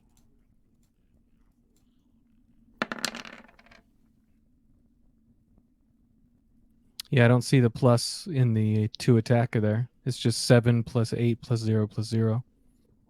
Come on, Roll20. Why aren't you more intuitive? Yeah, this is not a Pathfinder 2e thing, just so everyone's aware, viewers and everybody. Totally a roll. This is a Roll20 thing. So that's temporary damage, other additional damage, crit. Yeah, how do you... Is it maybe d6 +1? I think it's doing it. So right now, right? Right now it's if I just took off the +1 I added, and now it's doing. See how it says like it says T +7 under your short sword. So if I expand it, I'm just gonna call it short sword +1 here. Under this item where it says item and it says 0, if I add a 1, that 7 becomes an 8. So now I think it's doing a +8 to your rolls. Yeah, so I think that's right. Okay. Yeah. I Yep. see it. Yep. So that's how you do it. It's under the item box. That's how you fill in what the bonus is. Oh, that's so where it says item. Mhm. Okay, good to know. Roll20, y'all. Yeah. If you had so a lot of the character sheets have like drag and drop support, so you could have like a +1 short sword, drag and drop it on your character sheet, and it would just populate.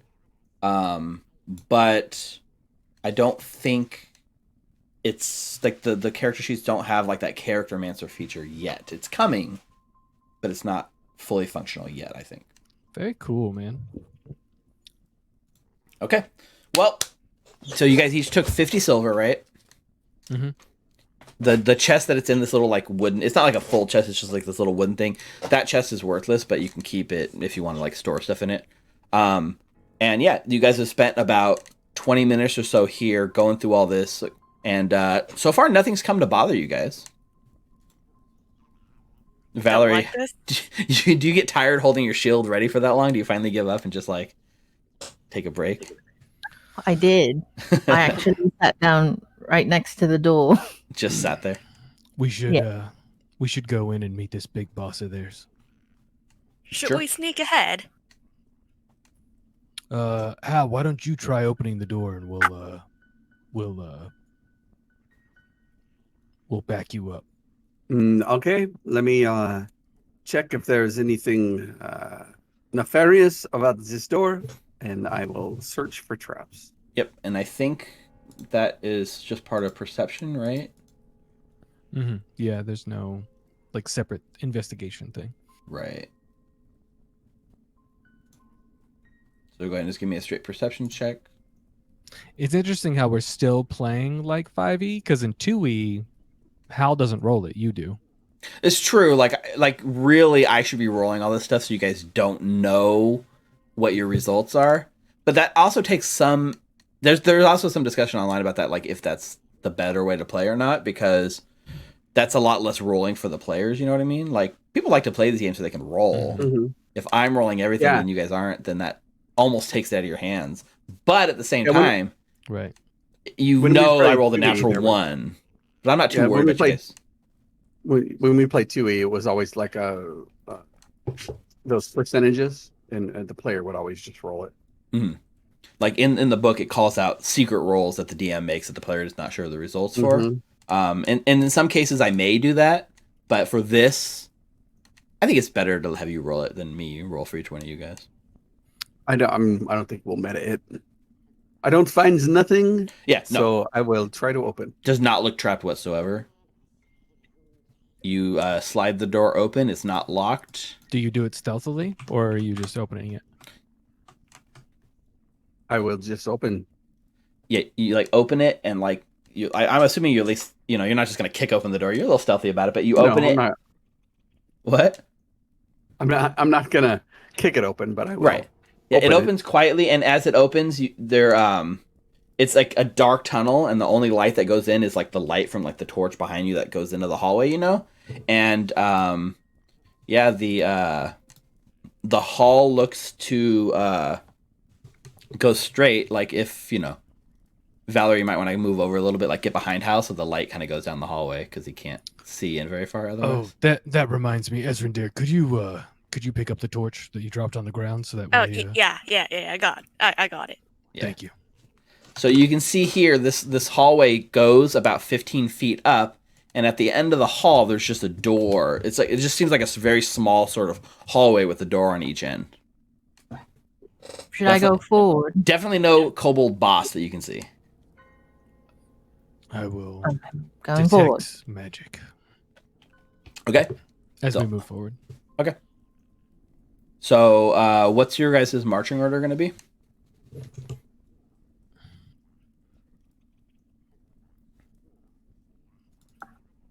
And then Hal just like 40 feet behind. that seems to be the standard marching order. Okay, so you guys are like kind of going in, and then Hal's in the back, and like the edges of the shadow, just kind of keeping up with you guys. Okay, so so Valerie, Ezrin, and Cairo, can you guys all make? You're doing the detect magic, and there's no magical ping that comes up.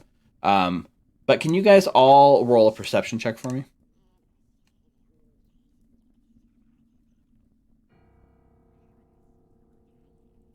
16 for Cairo. Yeah, and you were also concentrating on detect magic, so you probably wouldn't. I asked for one, but I don't. If Good you're point. concentrating on that, you probably wouldn't actively go in. 17 That's for Valerie. natural too. Okay. I mean, yeah, that's not very good, Ezrin, but you're in the back, so it's not a big deal. So everyone's, you're pretty certain you don't see anything, and you get to the end of the hall, and like you get to the door, right? And as you get there, you step on a pressure plate, Valerie, and like the floor tile moves a little bit, and it goes click, and then like suddenly like you look up and you can see like this stone ceiling that's above you guys. You can see now that each one of these stones is like loose and hanging from like a rope, and all three of the stones like release at the same time and drop right at each one of you. So the game pauses, and the pro tip says traps can be detected if the hero has a high enough perception roll. In this case, you did not notice the trap and will suffer the consequences. And so in this Damn, case, you let us get all the way into the hallway, but man, you are a mischievous DM. Yeah. I'm gonna make that Yeah. check. you guys for your marching order, you gave me those three and Hal in the back. So yeah, I am a mischievous damn. So here's the way this trap works. The trap itself is making it. The trap makes an active attack roll against each one of you. Okay. So it's it has a plus D8.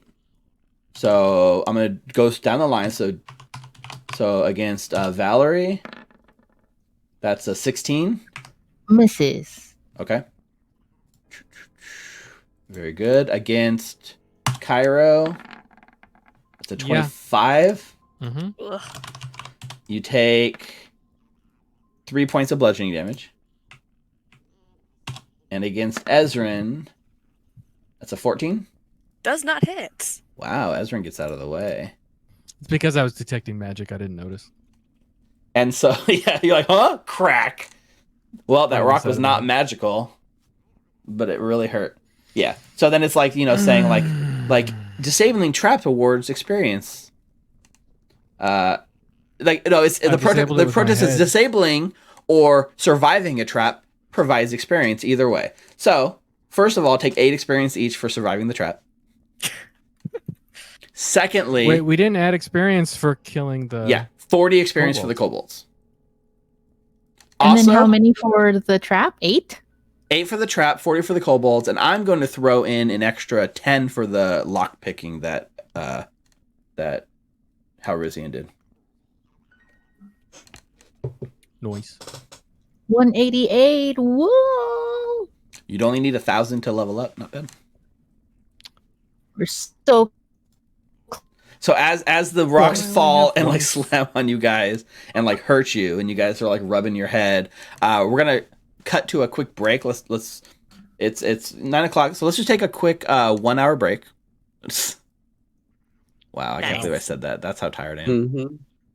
1 hour break. We'll see you next week. No, 5-minute break. Grab a drink, stretch your legs, whatever you need to do. Let's come back in 5 minutes, and we're gonna see what the next rooms have to offer. So don't go anywhere. Stay there, and we'll see you guys soon.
Welcome back from our quick break. Thank you to Drowsword1 who followed during that break. We love you guys. Follow. If you haven't followed yet, just click it. What does it cost you? It costs you a second to look down and click, and you get to see your name forever on the screen until the next person clicks it. All right. So we've managed to step into the hallway and trigger the traps, which release the giant boulders upon you guys and smash it into the ground. You know, Val, Lass, and Ezrin, dear. I'm not gonna feel good. I don't feel too good about going this way anymore. And it might be the stone that hit my head. It could be. They look very heavy. We had a discussion during the break about experience. So I got the experience wrong. It was actually 80 experience, not 40 for the previous room. So they all corrected that. They got their mastery rate. But we pointed out the fact that when you're playing a game that gives you experience for killing stuff, skipping rooms just costs you experience. Yeah, we should go check out that other room, you know? I have a feeling. Yeah, you guys want to go back and check out the other room? Which one? The one that was barricaded. Yeah, you can go ahead and feel free to move your tokens back that way. We're backtracking places we've already been, so we're relatively sure that it's safe. And there's, I'm telling you, there's nothing going to happen to you and walk back that few minutes, other than, it takes a little bit of time. So you get back to this room. I'll describe it again to you. So this room, the passageway underneath the streets of Otari appears to be mostly natural, but someone or something has worked to open the cavern and level out the floor, making the passage easily traveled. A crude barricade made from old wooden planks and a part of a barrel blocks the entrance to a side tunnel, while the main passage continues off to the gloom. So you've already gone down the main passage. Now you've backtracked to this side thing. It looks like there's just a bunch of wood and barrels, and it's making this like makeshift barricade into the room. Cairo leans against the wall. I feel like this is a you thing, Val. All right, I'm going to woman handle this barricade. I'm gonna hit the crap out of it. Yeah, you just want to you just start bashing the wood. You have a Yeah, not longsword. even gracefully. I'll just show my brute strength. Yeah, absolutely. So let's see.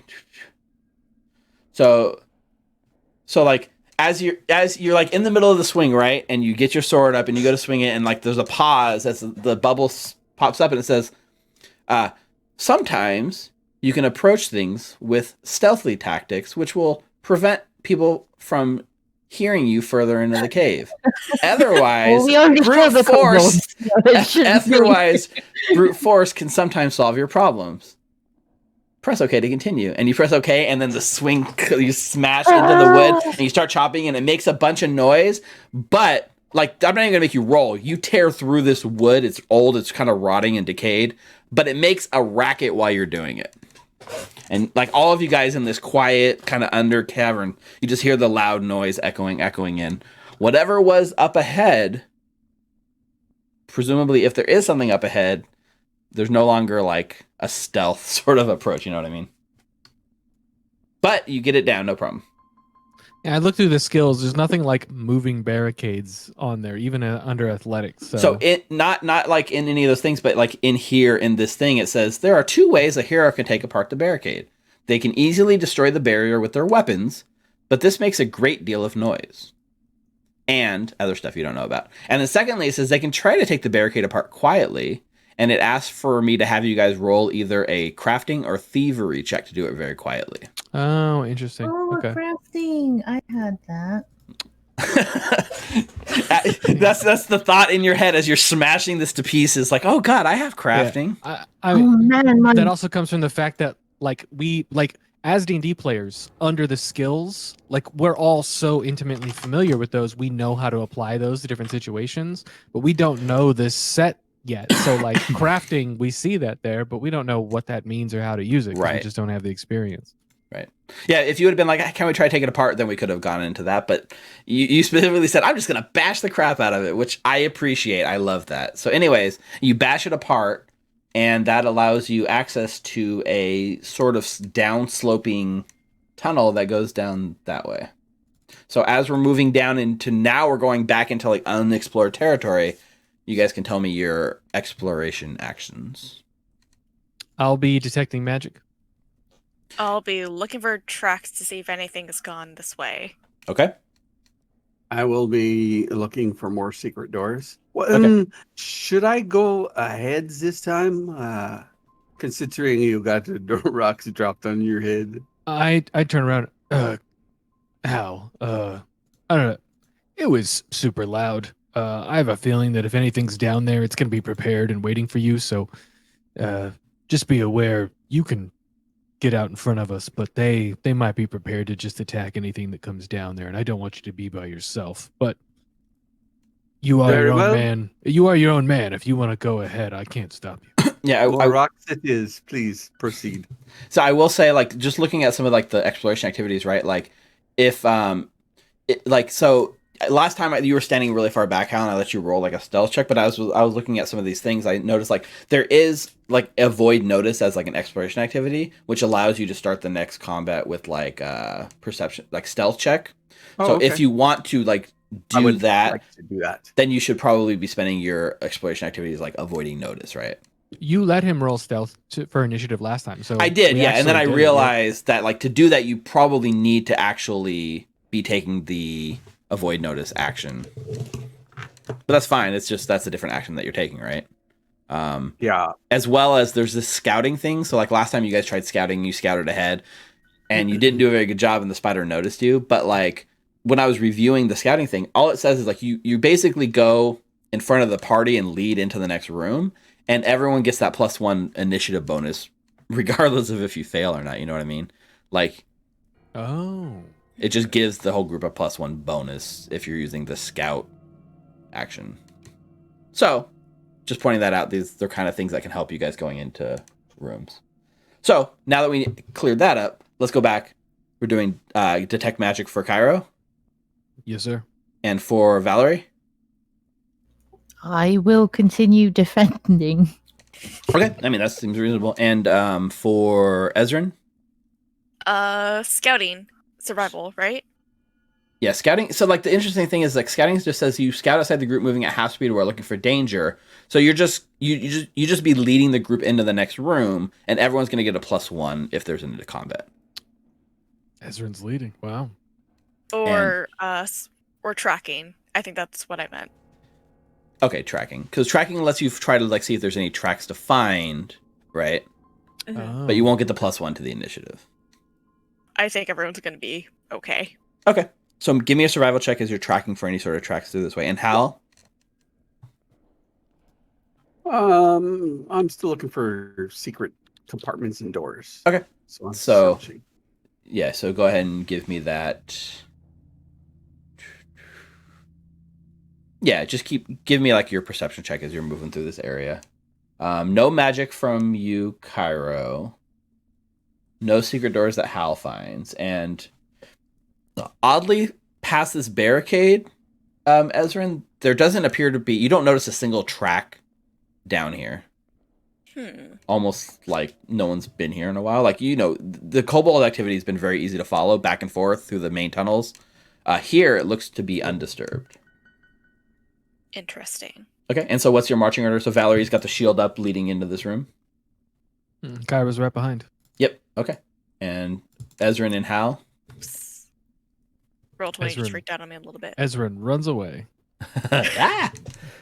Okay, so beyond the barricade, an old cavern corridor winds down into the earth, ending in an ancient burial vault lit by a strange torch with a blue flame. Do you guys see light in the room? I'm guessing it's there. I had to add light on some of the other tokens, so I'm not sure. It's hard to tell because Val usually just lights everything up. How Let's deep see. into this room Oh can yes, we go? yeah, yeah. There's light. Okay, yeah. Just stop at the entrance for now. Okay. Okay. So Oh, alcoves line the walls, each one containing a rotten wooden coffin, while the center of the room has a raised platform holding a stone sarcophagus. And let's see. So because you guys made a lot of noise coming in here, pro tip, like, you know, the game pauses, like making noise sometimes alerts enemies to be ready for you. So standing, they've already like pushed the lids off their coffins and stuff, and they're already standing at attention. There are on the edge of the room here, there are 4 skeletons that are like standing in their coffins, and up on this sort of main coffin in the center, a giant zombie-like creature. So, Ezra, are you actually in the room? I think Ezra would be behind a little bit. Yeah, because... I would not. I would. Yeah, no. You know where moms, like when something bad happens in a car or someone's like not hitting their brakes and the mom puts the arm out to protect the kid in the seat next to them. Right. Cairo does that with his arm and she And goes stop, to walk stop, in front of stop, him stop. because Whoa, he sees whoa, the whoa. zombies and the skeletons. Okay, and as we move in here, everyone give me an initiative roll using perception. Wait, let me clear it. Okay. Except for Hal. No, Hal took the search action, so he would do a perception. Oh, okay, good point. I'm adjusting my rulings as I learn the rules more. Right. Oh, cool. Natural 2. Yeah, that's nice. Wow, we got low initiatives. Ooh, Ezrin. The dice giveth the dice taketh away. Oh, Hal gets another nat 20. Wow, you're like the nat Well- 20 master. He actually got a 13. He had to roll twice. Oh, man. I forgot to select my token. Yeah, did everyone else select their token? They did. Congratulations. Also, don't forget about hero points. Also, God, we're like 2 hours in. All I haven't right. even gotten any more hero points, but you guys haven't spent any, so I don't feel so bad. Actually, I'm giving retroactively give a hero point to Hal for that awesome dive move, because that was cool. So you should have 3, Oh, yeah. right? Okay, so Ezrin, you are the first to react Oh god. to this. These undead seem to be like in this like barricaded off crypt. Maybe now you know why it was barricaded. Okay, so the rules for shooting through your allies is that it takes like a -2 from your thing, right? I believe that's what it is. It's like concealment or something.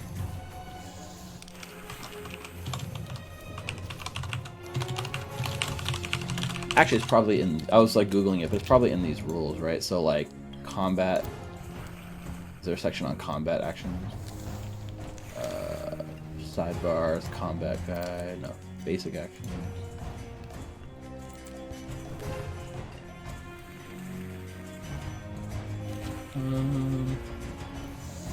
Huh.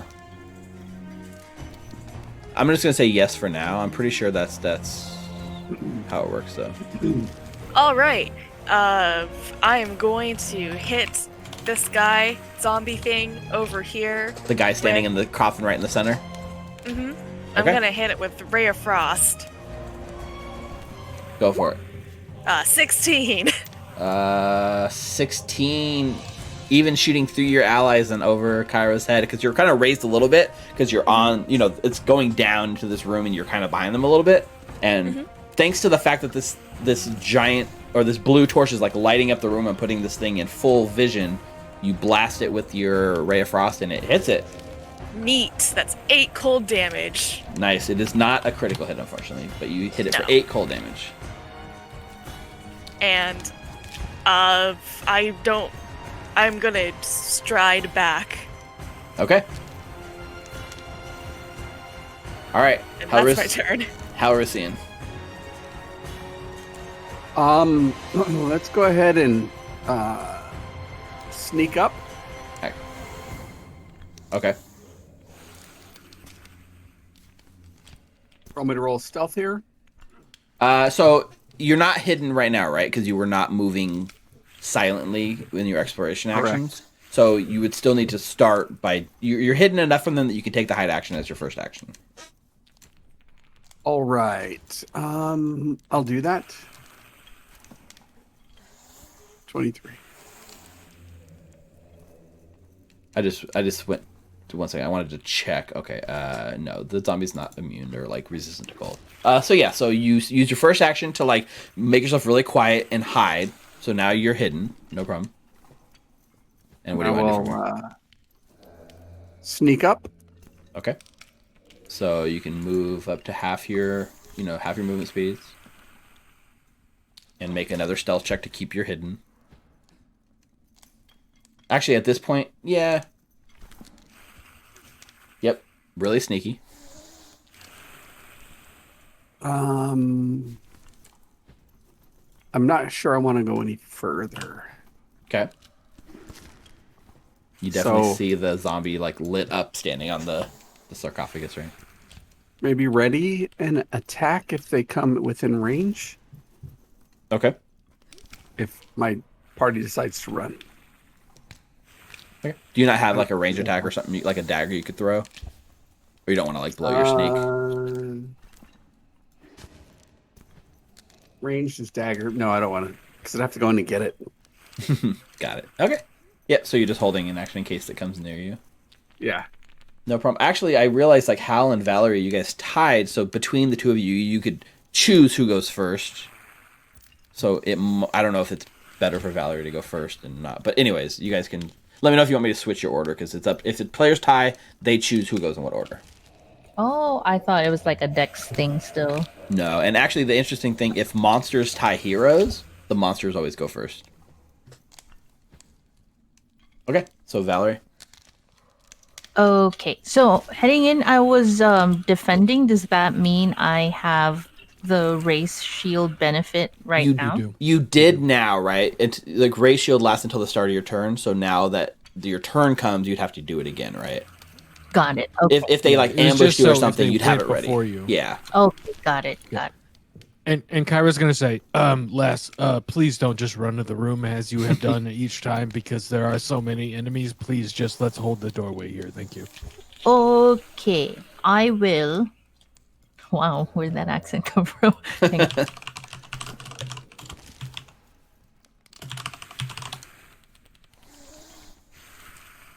Where do I see if it's a two-handed thing again? I think it would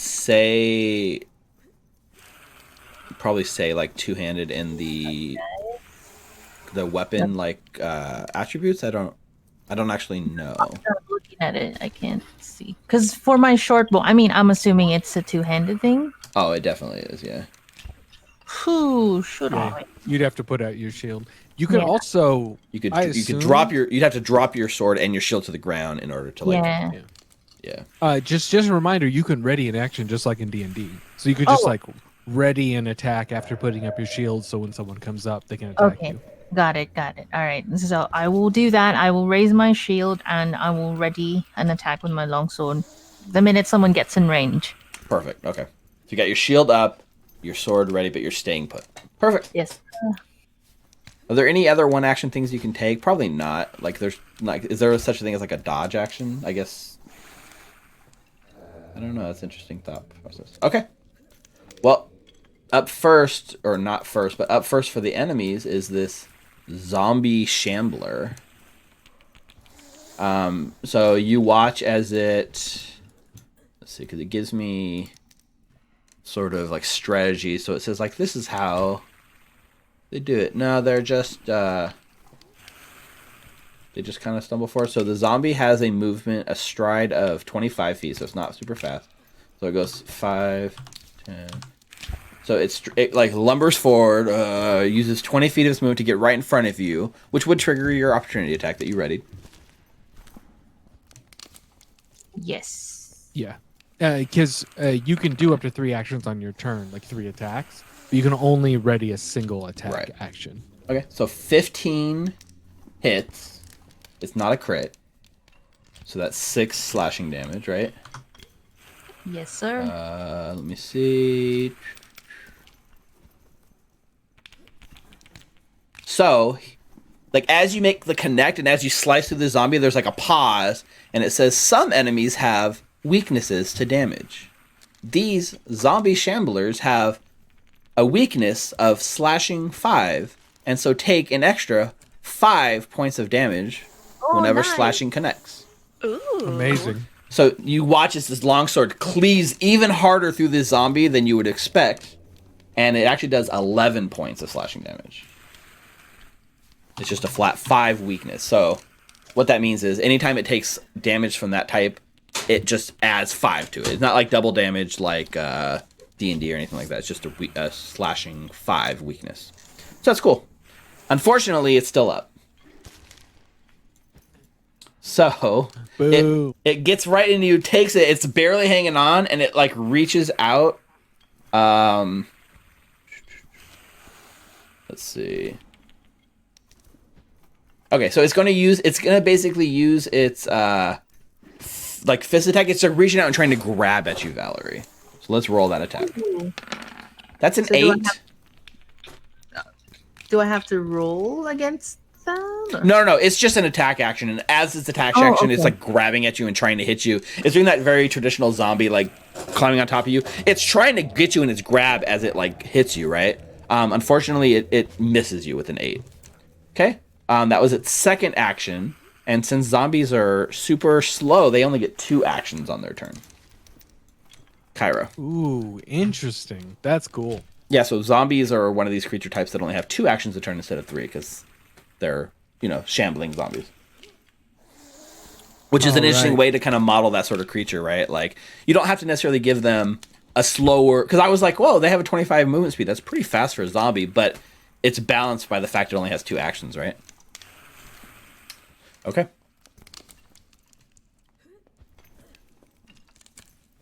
I guess I'm just going to roll off of the character sheet because I forget what my bonus is for my scimitar. I'm going to take an attack. All right. Scimitar, I think, also does slashing damage, right? Cool. I love digital dice. No. 10 misses. Why Sorry. does the dice on my screen say 19, but here it says 10? It was, I think it rolled. So I'm looking at the roll, right? It says rolling 1d20, CS20, CF1. It's really weird because I can see that it says a 6 there, but my 3D dice say 19 on the face. I'm trying to parse this macro, right? So it says 1d20. Everyone knows that means 1d20. What would CS? Oh, crit strange 20, and then CF. I don't. It's crit fail and crit success. Yeah. Yeah, crit fail 1. Yeah. But like That's it must have rolled like 2 dice and only- only showed you 1. I don't know. I only have a +4. Weird. All right, I wouldn't have done that if I knew I had a +4. All right, second attack Yeah, it or says second 6 action. Okay, what are you doing with your second action? I need a Disrupt. fortitude save. Ooh. So you target one undead creature, and it's just straight fortitude save. Uh-huh. Okay, so this is one of those basic saving throws, right? So you're gonna roll, what is it, d6 damage, right? And Yep. so the interesting thing with a save spell, right? So if there's 4 levels, right? Crit fail, succeed, and critical success. So if I crit fail, I take double damage. If I fail, I take full damage. If I succeed, I still take half damage.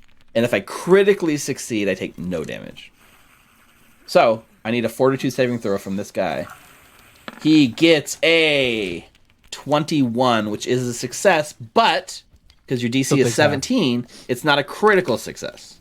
So he does take So you half. take 2 points of positive energy damage. That's what they call radiant here, positive. Positive energy. Yep. So you watch. So what is your disrupt undead cantrip look like? Well, it's verbal and somatic. So I imagine that I'm just putting my shield down and grabbing my holy symbol and saying, Saren Ray, kill this undead. And what shoots out of you? Does it shoot out of you? Does it rain from the heavens?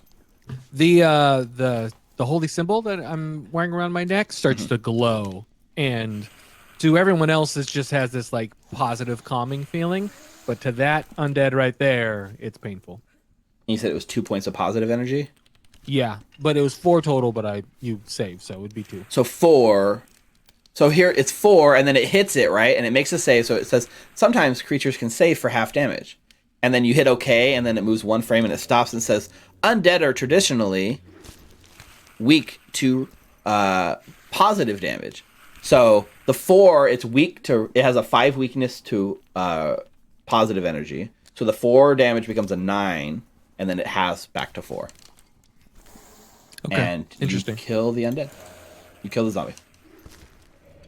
So not only did it Beautiful. have slashing And weakness, that- it also had positive weakness. Let's go. And that's all my actions because it was a 1 So, action yep. and a 2 action. That was 3. That brings up the skeletons get to go next. So let's look at these skeleton actions real quick. They have a speed of 30. Okay. So this one stumbles out of its thing. It's going to use a stride action to come up right next to you, Cairo. And then it's going to... It has like this like kind of like rusty little scimitar thing. And it's going to use its second action to scimitar at you. That's an 11. Miss. And then it's going to also use its scimitar for the second strike as well. 13. Also a miss. Okay. This skeleton up here uses its 25 feet of its strides forward and meets you, Valerie, and it's going to use its second action to scimitar strike you. Okay. That is a 25 to hit. Oh, that hits. Okay, you raise your shield, right? Yes. So you can reduce the damage, right? How does the shield... Well, first of all, do you If want it's- to? If it's raised, you can use your reaction to block a physical attack, reducing the total amount of damage by 5. That's true, but you did use your reaction to opportunity attack, right? Or to like your held action. Yeah, Yes. Oh, that's a good point. Yeah, Yeah. that was after So your shield's still raised, but you can't use your reaction to absorb the blow. No. So, I want to look up something real quick. 'Cause I believe I gain my reaction once I start my turn again. Yeah. Mhm. Okay, so so it does hit for 5 slashing damage. I'll just because like this thing, Ugh. it has a scimitar, right? And it has forceful and sweep on it, which is that the same thing you had on yours? Yeah, so forceful just means that you're adding to the damage. Sweep is the one that allows you. So You if get he bonus makes an to attack against her and it hits, then he gets a bonus if he tries to hit me with his next attack. Right, that's what I'm trying to see. If he uses a second attack against you, then the sweeping comes into effect, right? Yes. So that would be, and the second. So the second attack gains the circumstance bonus to damage equal to the weapon damage dice. Mm-hmm. Such a weird way to phrase it, but it makes sense. Okay, so if he attacks against you, he gets an extra +1. Also on top of the -5, so it really becomes a -4. Okay. Yep. So because he has the sweeping trait, he's going to do it against you, Cairo. That's what scimitars do. So it's a 9. Miss. Okay. Okay. And then this skeleton in the back corner up here, it raises this little like short bow and pulls this little arrow out of its thing, and it's going to take 3 strikes at Valerie. 3? Yep, because it's one attack is 1 action, right? So he has 3 actions. Okay, got it. So first attack, 12. Misses. It's also a minus because in melee with an ally. Is that? I thought that was just a Pathfinder 1e thing. Is that I'll a look thing? it up. You keep going. The second one was an 8, Misses. and the third one, the third one was actually a natural 20, which takes it to a 16, which misses you, right? Misses. So it Yes. doesn't become a crit. So the way that like if you roll a natural 20 or a natural 1, a natural 20 increases the final step by 1 higher than what it was. So it turns it from a fail to a success, but not a critical success. So the natural 20 allows it. It does hit you, and you take. Okay. Actually, wait. Yeah, you take. I rolled. Yeah, so you take 8 piercing damage. No, sorry, 6 piercing damage. As the skeleton arrow finds its way into you. Got it. All right, I look and to Cairo. Oh, they hurt. yeah, and then this one here with his bow is going to take his 3 bow attacks at Cairo. So first one is a 12. Second one is it's actually a dirty 20. That'll hit. Just a heads up. The one that was shooting at her is in the top right. Mm-hmm. She would have at least a +2 cover because she's like got that Oh corner yeah, right there. There's plus they're shooting through their own allies, so you guys definitely have the cover bonus from the people between you guys. Yeah. So Yeah. it's not shooting into melee that gives you the bonus. It's because Shooting we're getting through cover from allies. them. Right. Then they still hit because of the natural 20 on the last one. So this dirty Yes. 20, does that hit you? It would because you have 18, right? 16 does. plus the 2 from the. So you take 2 piercing. Got it. And then the third and final short bow attack, 13. Wow, that's pretty good considering Nice. it. He got a 13 with a Yeah, minus negative 10. 10. He rolled a 17. So, okay. And that's Good for all the him. skeletons. Ezrin. All right. Just gonna do a good old-fashioned ray of frost on this guy right here. Okay. I will take the whatever debuff I get from shooting. Yeah, it'd be Cairo. minus 2. Okay. So it just has +2 to its AC. It's more like it's more of a AC bonus than like a minus on your roll, but Got it. 15? 15 misses, unfortunately. Can I use an action to pull out my crossbow? Remember, we have hero points that we need to use. I was about to before lean the on the end mic of and say, the you session, got guys. hero points. We Yeah, have 19 minutes you have left 2 in the hero points session. We each, need and there's to like 20 minutes left in our use these hero session. points. Fuck it, I'll use a hero point. Yes, thank you. Use a Let's freaking hero go. point. Thank you, Paizo, for this hero point. Brought to you. Thanks, Paizo. You can Here, make people re-roll stuff too. this Can you? one's That's for- interesting. I didn't notice that. Oh, we Oh, can. I'll look it up. I'll look it up. This one's for you, Paizo. 13. Damn it, Paizo. Thanks for nothing, Paizo. Thanks, Paizo. No, my okay, God. that misses. All These are a right, little. and These then- guys, these guys are a little more armored than the other ones because these I guys, yeah, these skeletons are wielding. Oh, they just. I guess they're just. I don't. It doesn't Dexterous? say what their armor actually is. It just says what their AC is. So Yeah, it's your roll. It's your own roll. okay. So yeah. So anyway, so your reroll did not help. Yes. So you still have one action. Um, You want to use an action to pull out a crossbow? yes, please. Yeah. So you use your action to pull your crossbow out from your pack, and now you've got your crossbow in your hand. Yep, that's my turn. Okay. Halrusian. Somehow, Rick, you need to use all 3 hero points because I think this is it. Yep, I'm definitely gonna do that. I would like to sneak up Okay. here. Yep. So make the stealth roll. I'd like to use the hero point. Is Okay, that something I yeah. do? You can use Yeah, hero please. point. Okay. To re-roll my stealth, right? Yep. First hero point down. Reroll that stealth. Even better. Oh my god. Do I get to shoot? Paizo. I'm checking. You must use the second result. Thanks for nothing, Paizo. Okay, so yeah, unfortunately, you actually with a 10, like you're pretty sure he notices you. You're not. I mean, I'm not telling you for sure, but like you're pretty sure. As head of marketing, I have to say that thank you, Paizo. We are grateful. Not thank you for nothing. Whatever. It's just funny.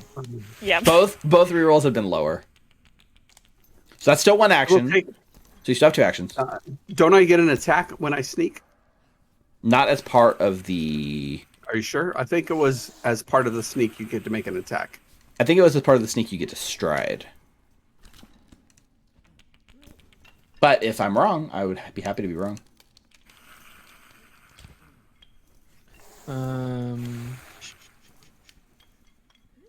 Let's see. Stealth, sneak. When you successfully hit someone using hide, you can sneak to move to another place. Stride Yeah, up it's to a move half. action. Yeah, stride up to half your feet. At the end of that, the GM rolls your stealth check and compares it against the perception DC. If you have standard cover the whole time, then you get +2 bonus to your stealth check. But nothing about the attack. Very good. Yeah, I there's a difference will, between move actions and attack actions. Make an attack at this creature. Okay. So he is aware of you, but you can go ahead and make the attack. He's not flat-footed. Actually, it was here. Yeah. Well, you moved up there with the stride, right? With the sneak. So you can move wherever you want to move with your sneak, and then you roll the stealth at the end of the sneak. Yeah. Is that a spot or no? It is.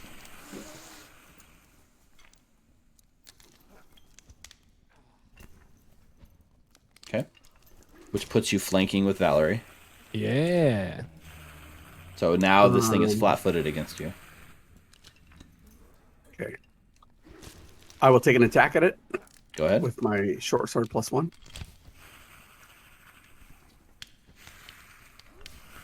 16. 16 hits. And you caught it flat-footed, so that triggers sneak attack. 6 piercing plus 6 Ooh. piercing. So you go in to pierce it, Amazing. and then the thing freezes, and it says, some creatures have resistances to damage, and will take less when hit by certain types of damage. This skeleton has piercing 5 resistance. So you like freeze, right? and like you go in and he's like a pile of bones, right? And you have this weapon that's all about like stabbing with the pointy end, and you're like piercing into it and trying to. Well, yeah. So interesting, right? So you didn't say that you weren't, but like it's piercing by default. So you try piercing it.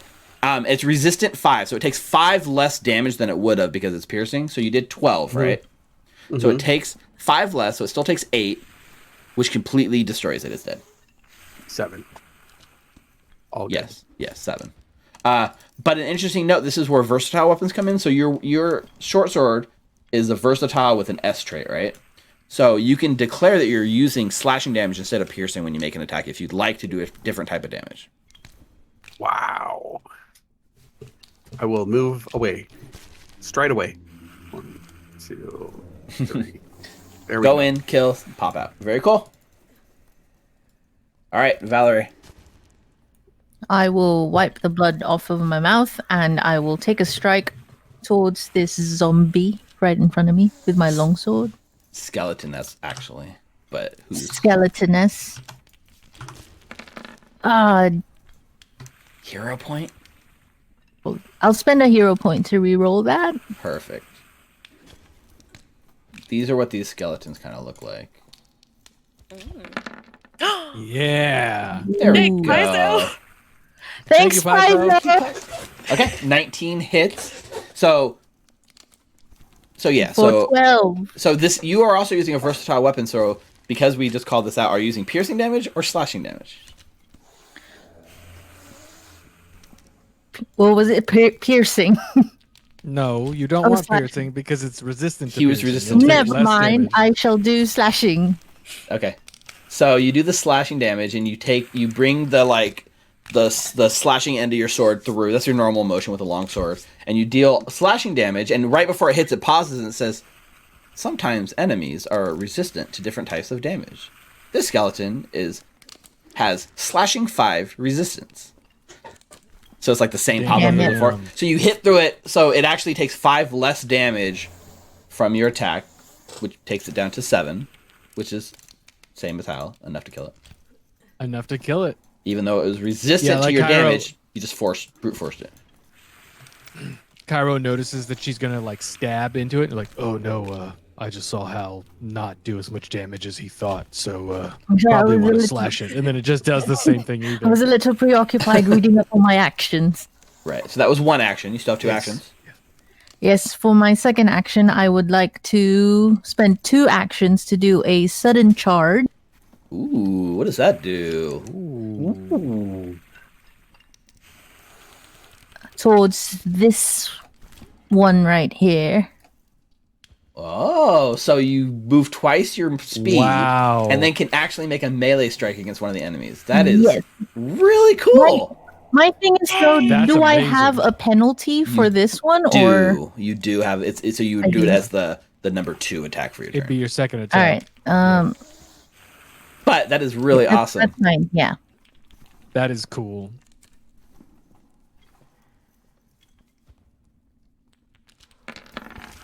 Ooh, man, Oh, shit. Yay! Let's go that's a crit.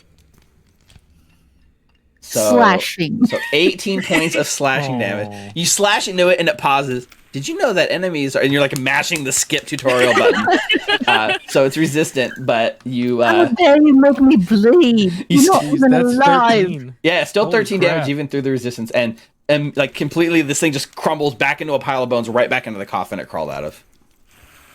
Amazing.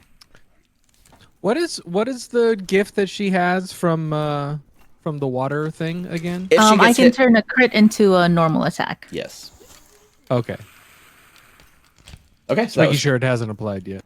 nope, that was 3 actions. Zombies gone. Cairo is next. Cairo knows that the thing is within 30 feet and uses an interact action to drop his sword, pick up his shield, and Okay. then is going to do the same thing he did last time.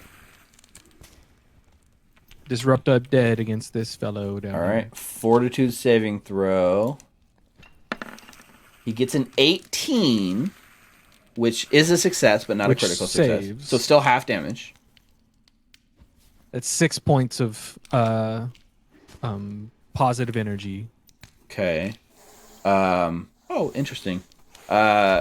Skeletons do not have weakness to positive energy. Oh, good It to has a know. bunch of resistances, but no negatives. So like there. Even though a minute ago I said pro tip, undead usually have positive weakness, I was wrong. Zombies do It apparently. might just be zombies. So Semi-pro tip. semi pro tip. Not all undead actually have damage weakness. So sorry, how much damage was it? 6. 6 and then halved. You So it'd rolled be 6 or you rolled 12? I rolled. It's just 1d6. Okay, and so it got a success, so it takes half of that, right? So it takes 3. Yep. So 3. Okay, it's still alive. Oh, wait a minute. Oh no, that's okay. I've been doing this wrong. Okay, so it's 1d6 plus my spell casting ability modifier. Yeah. Okay, so that would be more. What's your spellcasting ability? Where is that? What is the ability? I just see spell DC. I see attack roll. Let's check. Character sheet. Yeah, I don't see an ability modifier anywhere. Spell casting. I guess it'd be wisdom, so Right, that would be probably. +4, so it's 10. 10. It'd Okay. be 10. If it's just the wisdom modifier, then it's 10. Yeah, does it say it on your spell? So spell DC, focus, innate spells, magic tradition. It's got to be on here somewhere, right? But That's you're what I was right. looking for. I don't see it either. Yeah. Whatever it is, it's enough to kill it. So it's 10 damage down to 5, which is more than its hit Yep. points. 'Cause it had Oh, 4. So good thing you actually read your rules because you managed to I know, kill right? it. So the last skeleton drops, and you all like take a minute to like breathe heavily, catch your breath, and you guys have successfully defeated the undead here in the Forgotten Crypt. Good Woo! job. Yay! So that fight is actually worth a little bit more experience than you've been getting. For that fight, you guys earn 100 XP. What? Dang! See, Nice. pro tip: always don't skip encounters if you want to level up. Did we get any experience for destroying the barricade? Oh God, actually, let me just scroll back and check.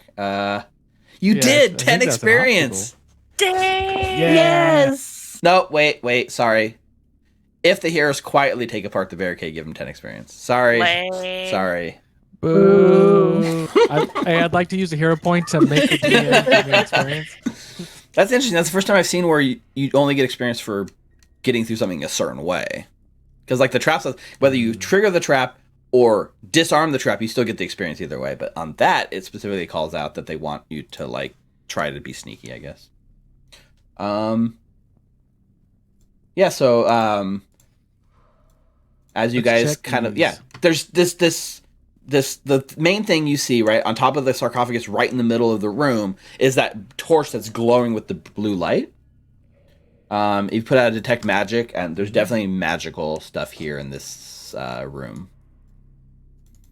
I'll just point towards everything that I'm sensing. Well, the thing with detect magic is all it tells you is that you sense magic, not what is. It's not like detect magic in 5e where you see stuff glowing. All you know is something is magical. You sense the pulse and the all you know is the presence or absence of magic, so there is magic present. I like to search for secret stuff, Yeah. Well. treasure, and Same. otherwise. Hal's doing his thing. Okay. So I'm gonna be watching Hal like a hawk. Good luck. You have no idea. I have a ring. okay. So let's see. So there's a glowing torch that looks pretty cool. The one thing you notice as you get close to the torch is even though it's glowing brightly, it's not putting off any heat whatsoever. And how about for Hal and anyone that's doing like the searching, just give me a perception check. See if you guys find anything hidden in these chambers.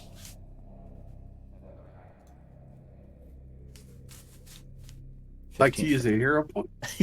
Use your hero point. Go for it. We got like 5 minutes left in the Oh. session. Well, let's go. 21. You know what? I'm gonna try to get better than a 17. Okay. Go for it. Yes. I did. We got the same. Yay! Let's go. Okay. Anyone else? Basically, like the both of you are like going through the crypts, and at the same time, you both spot a very nicely polished shield in one of the sarcophaguses. Ooh. And you guys both like kind of get to it at the same time, and you're both like looking at each other. It's like sitting there. It's like Is a it polished shield shield. plus It's a shield plus 2. It's Gargoth inside the shield. It's the shield of the Hidden Lord. Oh God, kill it! Kill it We're with just fire! talking. But no, the shield, it looks like it's a very nicely polished shield that has like a roaring lion on it. Ooh. The shield itself is carved. It says it's a polished shield carved to look like a roaring lion. Valerie, this shield is probably good for the lioness. No? That's yeah. Saren Ray is more about the sun, so a lion would fit there. But I see what you mean. And I pick up the shield and I bring it over to Val and say, as our frontline defense, I feel like this would be good for you. Oh, this is very generous of you. Thank you very much. I'll just accept it. Yeah, very nice. It's Can I carved to do- the right size, the right balance. It doesn't look like it's really rotted away to time. So, like, yeah, you can totally use it as a shield. Sorry, what were you doing It's for very well made. Ezrin? Can I do an Arcana check on the torch? Yeah, you want to spend 10 minutes like going over the torch? Yeah, If I if s- they're gonna be digging around the crypt, then I might as well Okay. make use of my time. Yep. Did go that ahead. take time, the search? Was that like 10 minutes? Yeah, I mean, we're probably pushing like they kind of just always round off chunks of like 10 minutes at a time as you're going through and doing stuff. So I just Damn it. assume you guys spend about 10 minutes. If I knew we were doing 10 minutes, I would have healed Val. Damn it. 23. 23. So the torch appears to be what is known as an ever burning torch. Ooh. Ooh. So I know what that is. Let's see.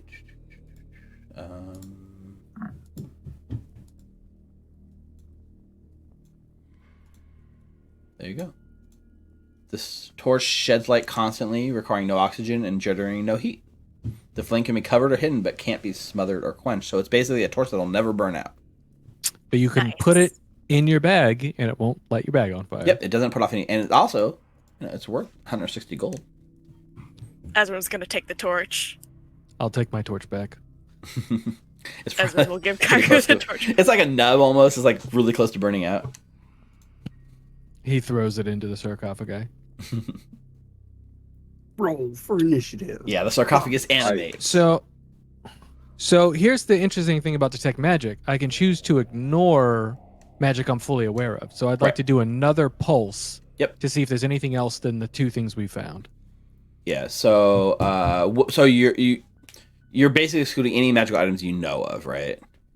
So you're Yes. excluding the torch, you're excluding the shield, you're excluding the short sword that Hal is The carrying. short sword. All of that. Okay, no magic. There might be some gold in here somewhere, but I think we've found all the magical items there are to find. I did not find any treasure like the last room. Yeah, didn't appear like you guys gave it a pretty good once over. Went through all the sarcophagus, searching it. All you guys found that looked like of value, other than the rotting bones, was that shield and the torch. Did we find anything on the enemies that was worth taking? All of the gear, so like each of the skeletons had a scimitar and a short bow, as well as the arrows that they had left over. So like, basically like almost 80 arrows. But Take the short bow. it doesn't look like they had a shield or any sort of armor that's usable. They were just bones. But yeah, you can take the Ooh, short bow. and some arrows. So carrying stuff, the way it works is it's kind of simplified, but like things have like a bulk value, right? So instead of like a weight and saying I can carry like X amount of weight, items have like a bulk. So your bulk, how many bulky items you can carry is based on your strength.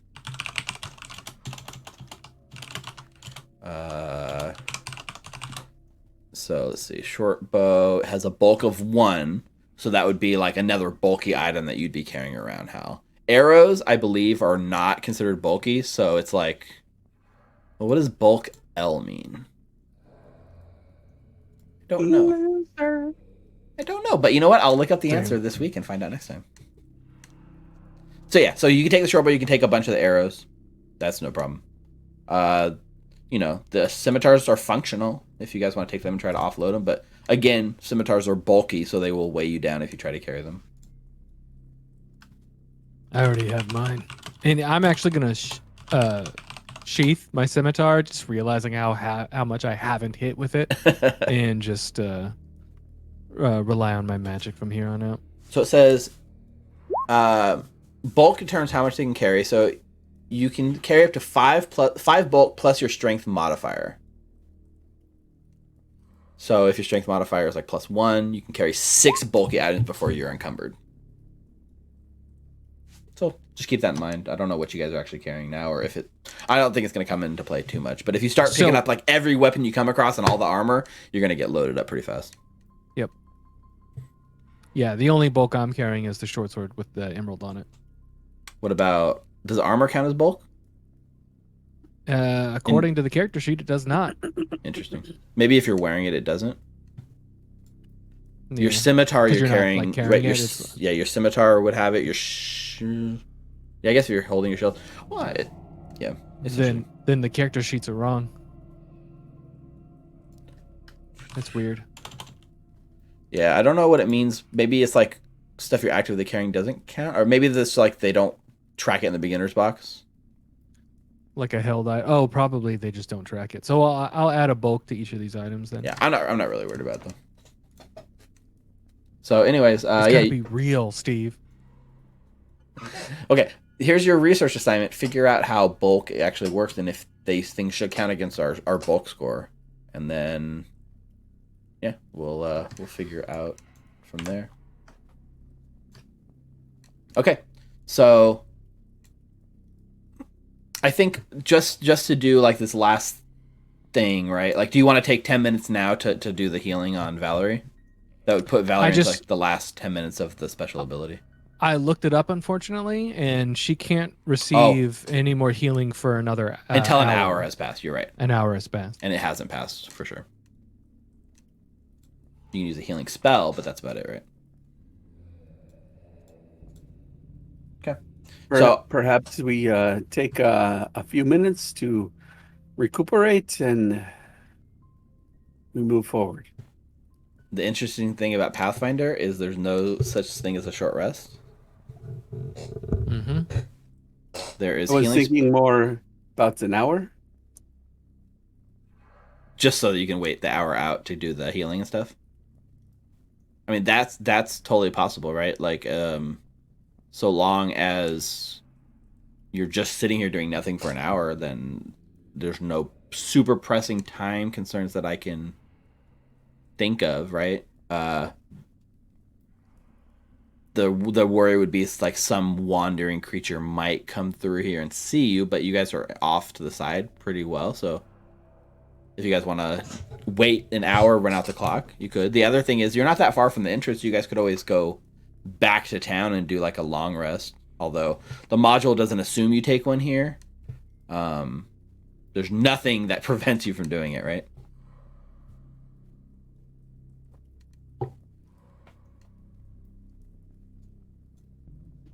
I'm down to take a rest. Me too. Me too. Go ahead, sorry. Please, ladies and gentlemen. No, so I'm looking at the activities, and then there's a thing here called take a breather. What's the resolve point? I don't know. I'm on the archives of Menace. Right.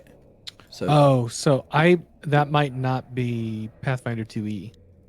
No, it is, but it's also part of the game mastery guide and not the player's handbook, so I have no idea what stamina points are. It costs 1 resolve point, and then it gets you resolve points. Something that's So, definitely probably out of the scope of. It's a variant. Oh, it's a variant rules. variant, right? Yeah. So it says in this variant, each PC also has a pool of resolve points, which reflects your grit and luck, and you regain all of your resolve points when you take a long rest, and then you can use these points to do different things, like you're talking, like take a breather, stabilize, etc. Oh, okay. So I for see. this, for like this beginner's box and this stuff, we're definitely not using resolve points. As far as healing goes, I think there's the treat wounds, there's going back to town and taking like a long rest, drinking healing potions, heal spells.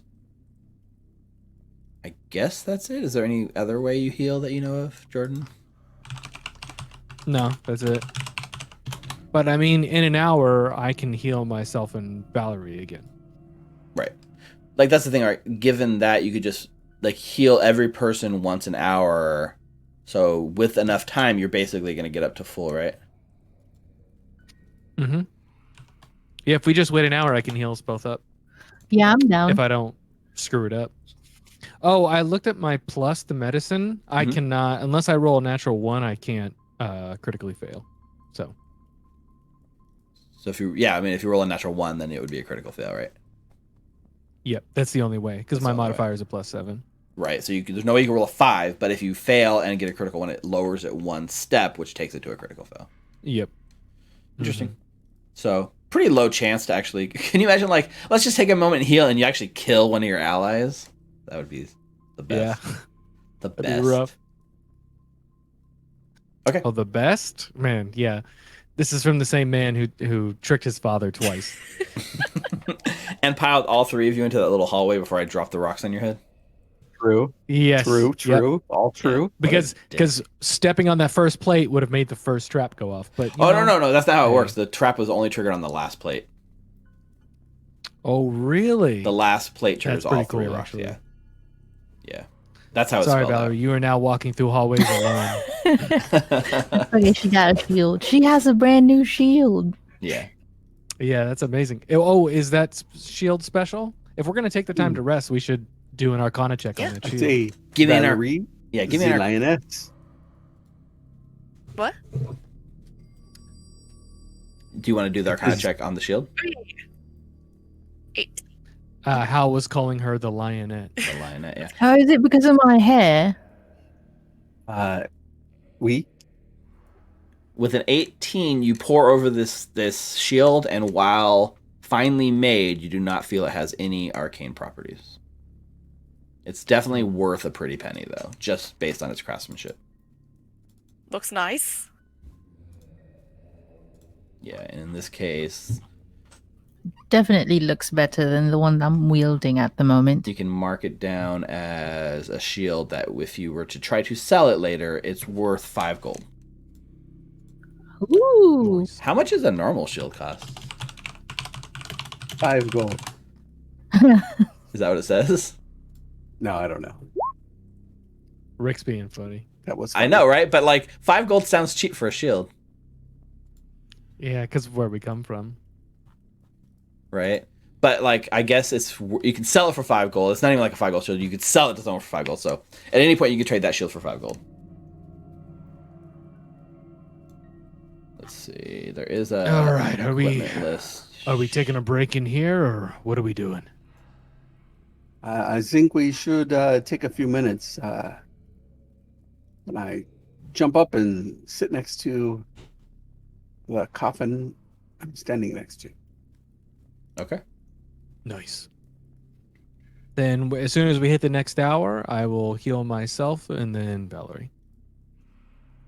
That works. So you guys go ahead and take that.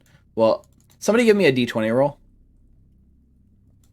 We're going old school wandering monster check. Ezrin. 12. No wandering monster. Yay! So you can go ahead and do whatever actions you wanted to do for that hour.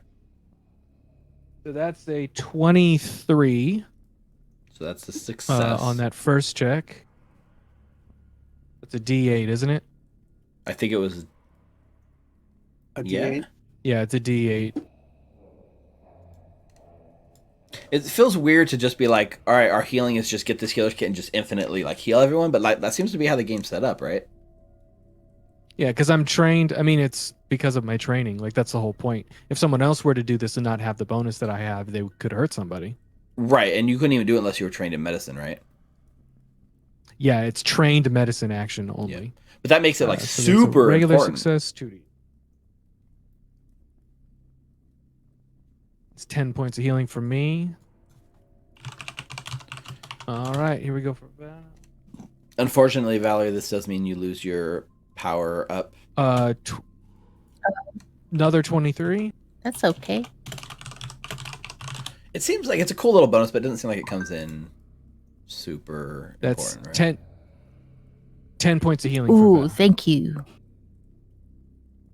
Almost a max.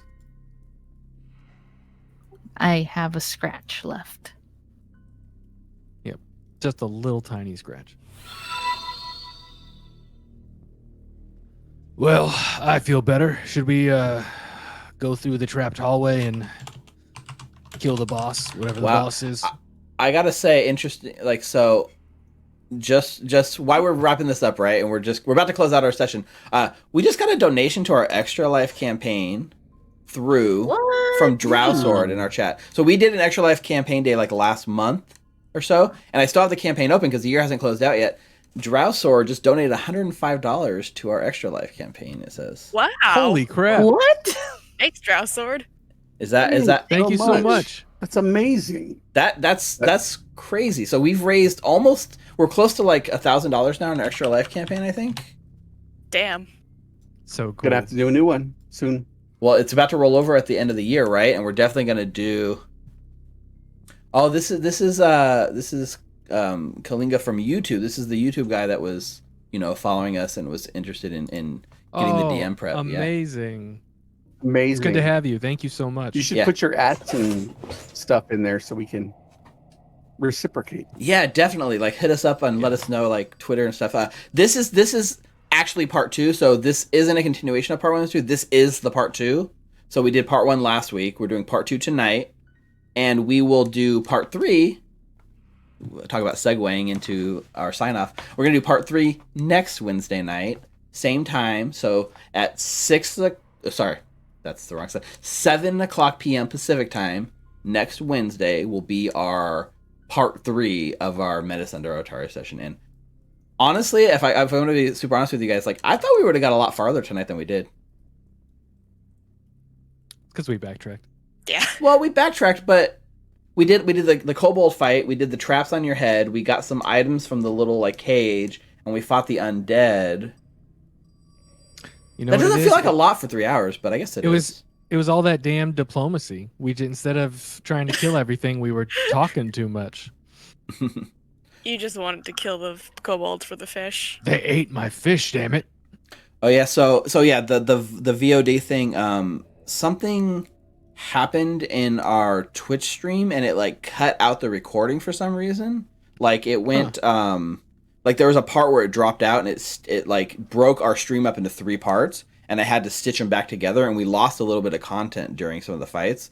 So he was pointing out, or they were pointing out, I'm not sure he, she, they, but they were pointing out that during the spider fight there was a part where it skipped a little bit, and that was unfortunate because we did lose that because of the thing cutting out. I think I was dual streaming. Might have recorded it. You might have recorded it because I didn't stream it last week. So let me validate. And if that's the case, then I'll set up a link for you to get it. Okay. Also, I think we were dual streaming to Twitch and YouTube last week. I'm not dual streaming this week because I've been having issues with that. But since I was dual streaming to YouTube last week, I might be able to download the YouTube stream and then splice it in. Oh, nice. Shout out to restream.io. Restream.io. So I will try to get that fixed for you, Kalinga, and we'll see if we can. I don't know how much was missing. I thought it might have only been a few seconds, but maybe it was longer, which sucks. So, anyways, I originally thought we were gonna get through this whole thing in 3, but now that I'm looking at how you guys are going, we might be looking at more like 4. Yeah, let's do it, man. Maybe 5. Hey, I don't know. If you want to roll late, let's go kick down that door right now. I mean, Brianna's falling asleep, I am. Oh, this is true. This is true. so that's Well, fine. At least it's more fun stuff for next week. Nice. Also, I don't know what everyone's schedule is. I'm down to start earlier if that's doable for anybody else. I'm honestly on a Wednesday night. I really like the 7 o'clock start. I know Nice. it would be Makes better sense, to yeah, start during it the week. earlier, but it makes my night so less stressful and not having to worry about like, getting like rushing dinner and getting through the family and stuff like that. Yeah, that makes Yeah. sense. Especially as DM, you've got so much more stuff you're setting up and working with. Yeah. So I checked. So we've now raised $810 on our Extra Life campaign for the year. Our original goal was 500, so cool. we've gotten quite a bit. The other cool thing I will say to you, Kalinga, is one of the things I put with my stream with the donations for Extra Life was like for $100 I DM a game for you and your friends, a private session. Yep. So Wow. maybe that's one of the reasons that you hit up for that donation, and if so, that's awesome. I'll contact you about the details for that, and maybe I can. Exciting. We'll work it out. I mean, that's awesome. I put that there for a reason, and that's really awesome. I'm flabbergasted. Let's do it. So Do it, Steve. So my name is DM Steve. I'm here on. Oh, can the rogue level up? Well, the interesting thing about that is we did those donation Let's things. do that. We did those donations during the Extra Life campaign, and we did a one-day stream where the donations could actually influence that specific game. But you're asking, can the rogue level up? Wow. And you did donate $100. If I said no, like what Damn. kind of DM would that make me? I know. Denny Bobby turns to level 21. That would be so hard for me to say no. So I suppose that's fine by me. Halrician is now level 2. Yeah, Halrician is now level 2. That's welcome to level 2, Halrician. Thank you very much. What's happening to you? You suddenly gained some muscles all of a sudden. So I think it's because he's sitting on the sarcophagus and he's absorbing its dark power. My hair grew you longer. should do the same thing. My smile grew brighter. so this is how we're gonna do it. We're It gonna only give you works if you're evil. we're gonna give you enough experience to hit you to like 1,000 experience. So reset your experience back to 0 because you reached 1,000 and now you're back to 0. And there are rules in here as a rogue for level 2 in the book, right? So under the classes thing, it talks about what you get at level 2, and you get more hit points, right? You get your proficiency bonus bumps up. So in Roll20, if you just set your level to 2, it automatically updates all your proficiencies and stuff. That's easy. What I did. Okay. That's what I did. Your stealth proficiency improves to expert, so you can change the T to an E to mark that you're an expert.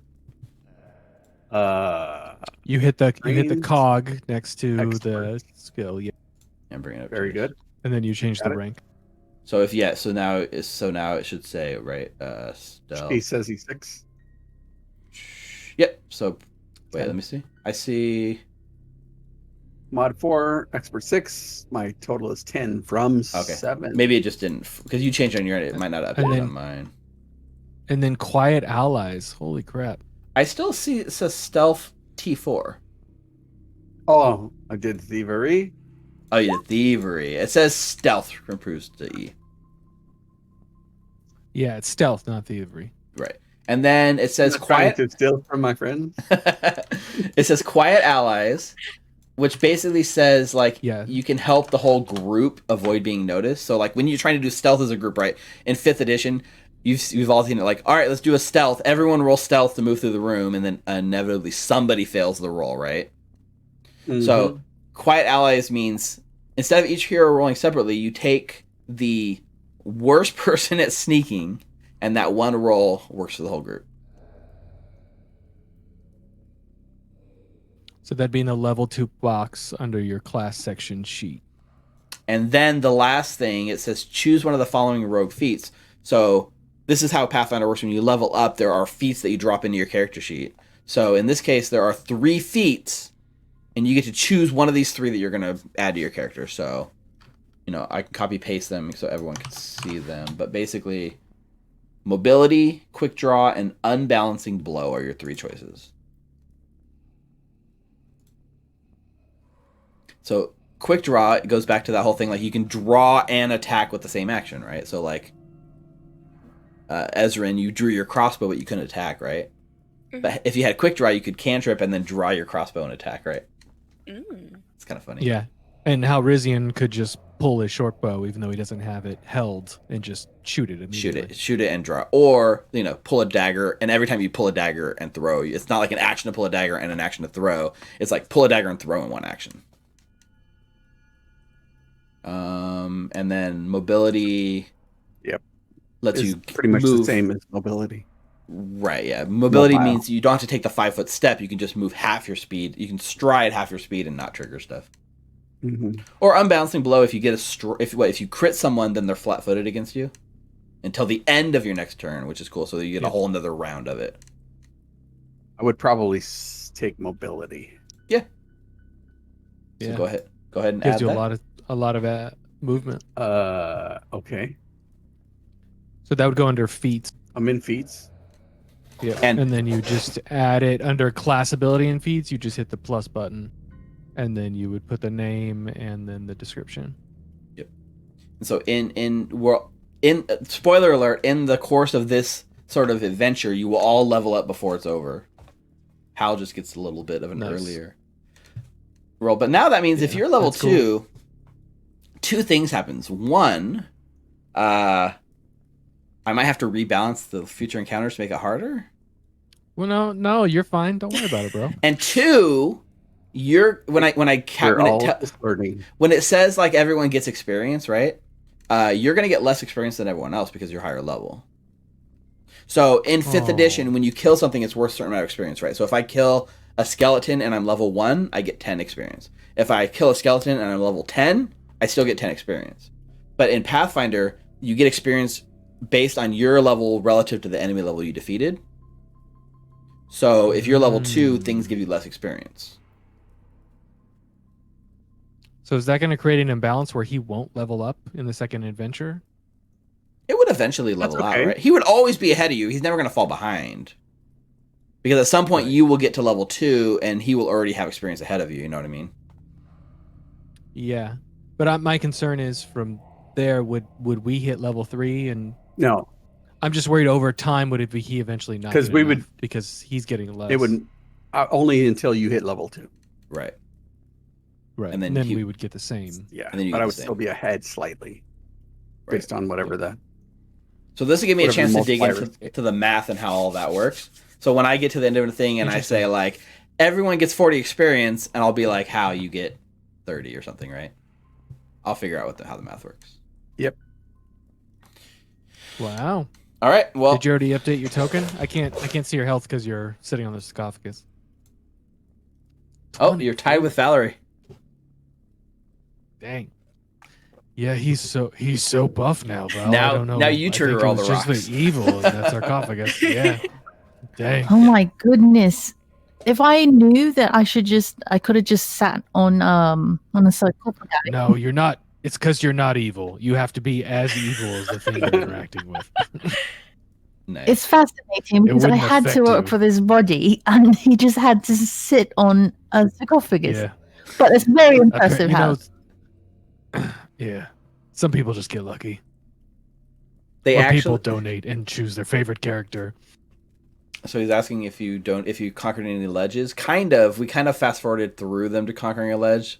I let them skip the ledge because I figured they beat it enough. I didn't make them roll again, but maybe I should have because they probably would have got. I did not conquer ledges. We would have just used our hero points. Let's be real.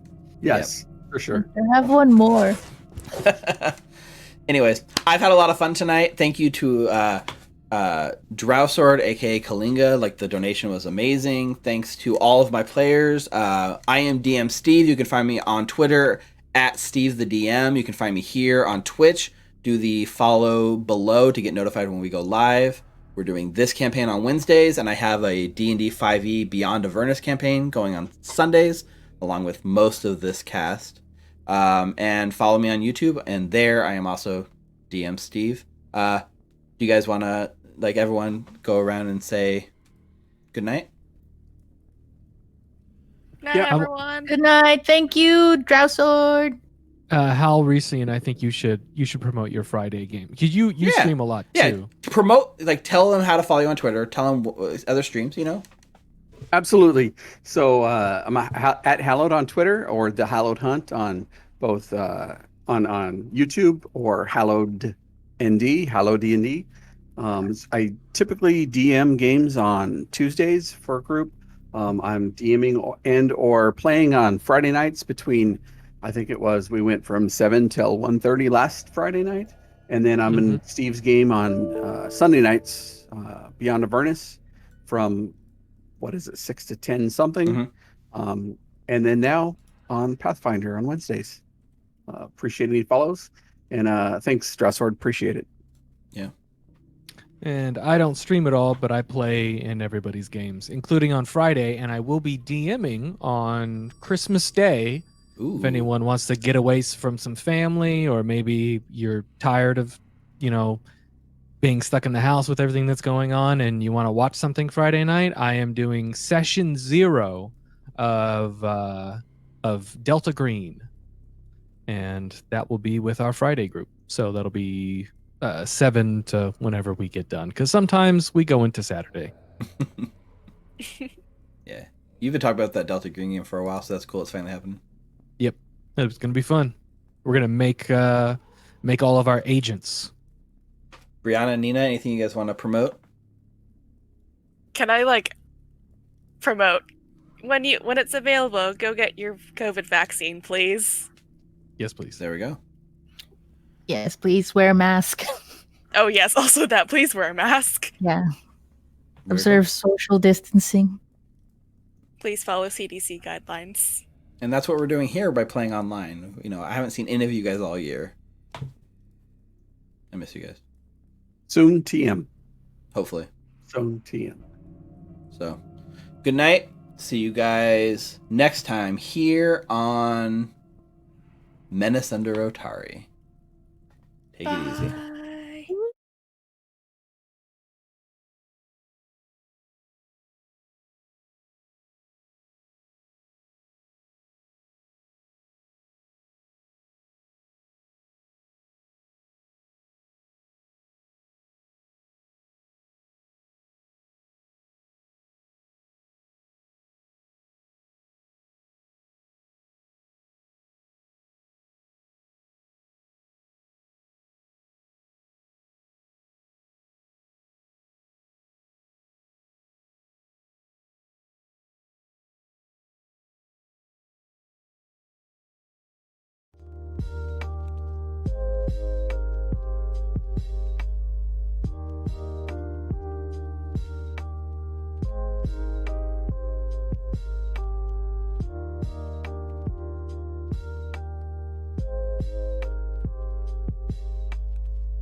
You have reached the voicemail box of Kino.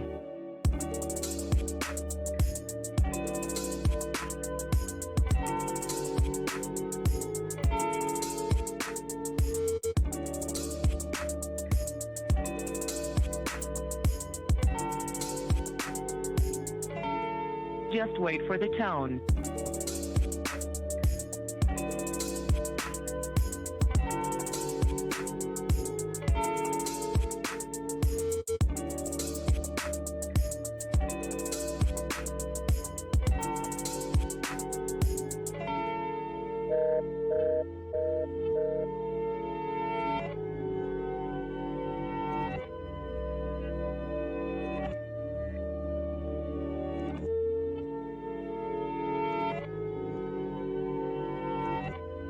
The person you're trying to reach is not available right now.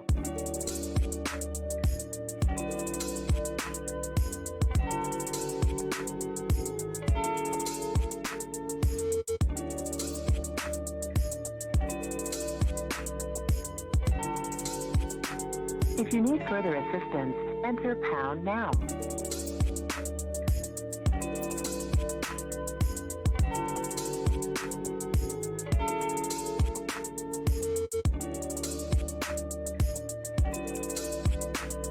Please leave your name, number, and a message after the tone.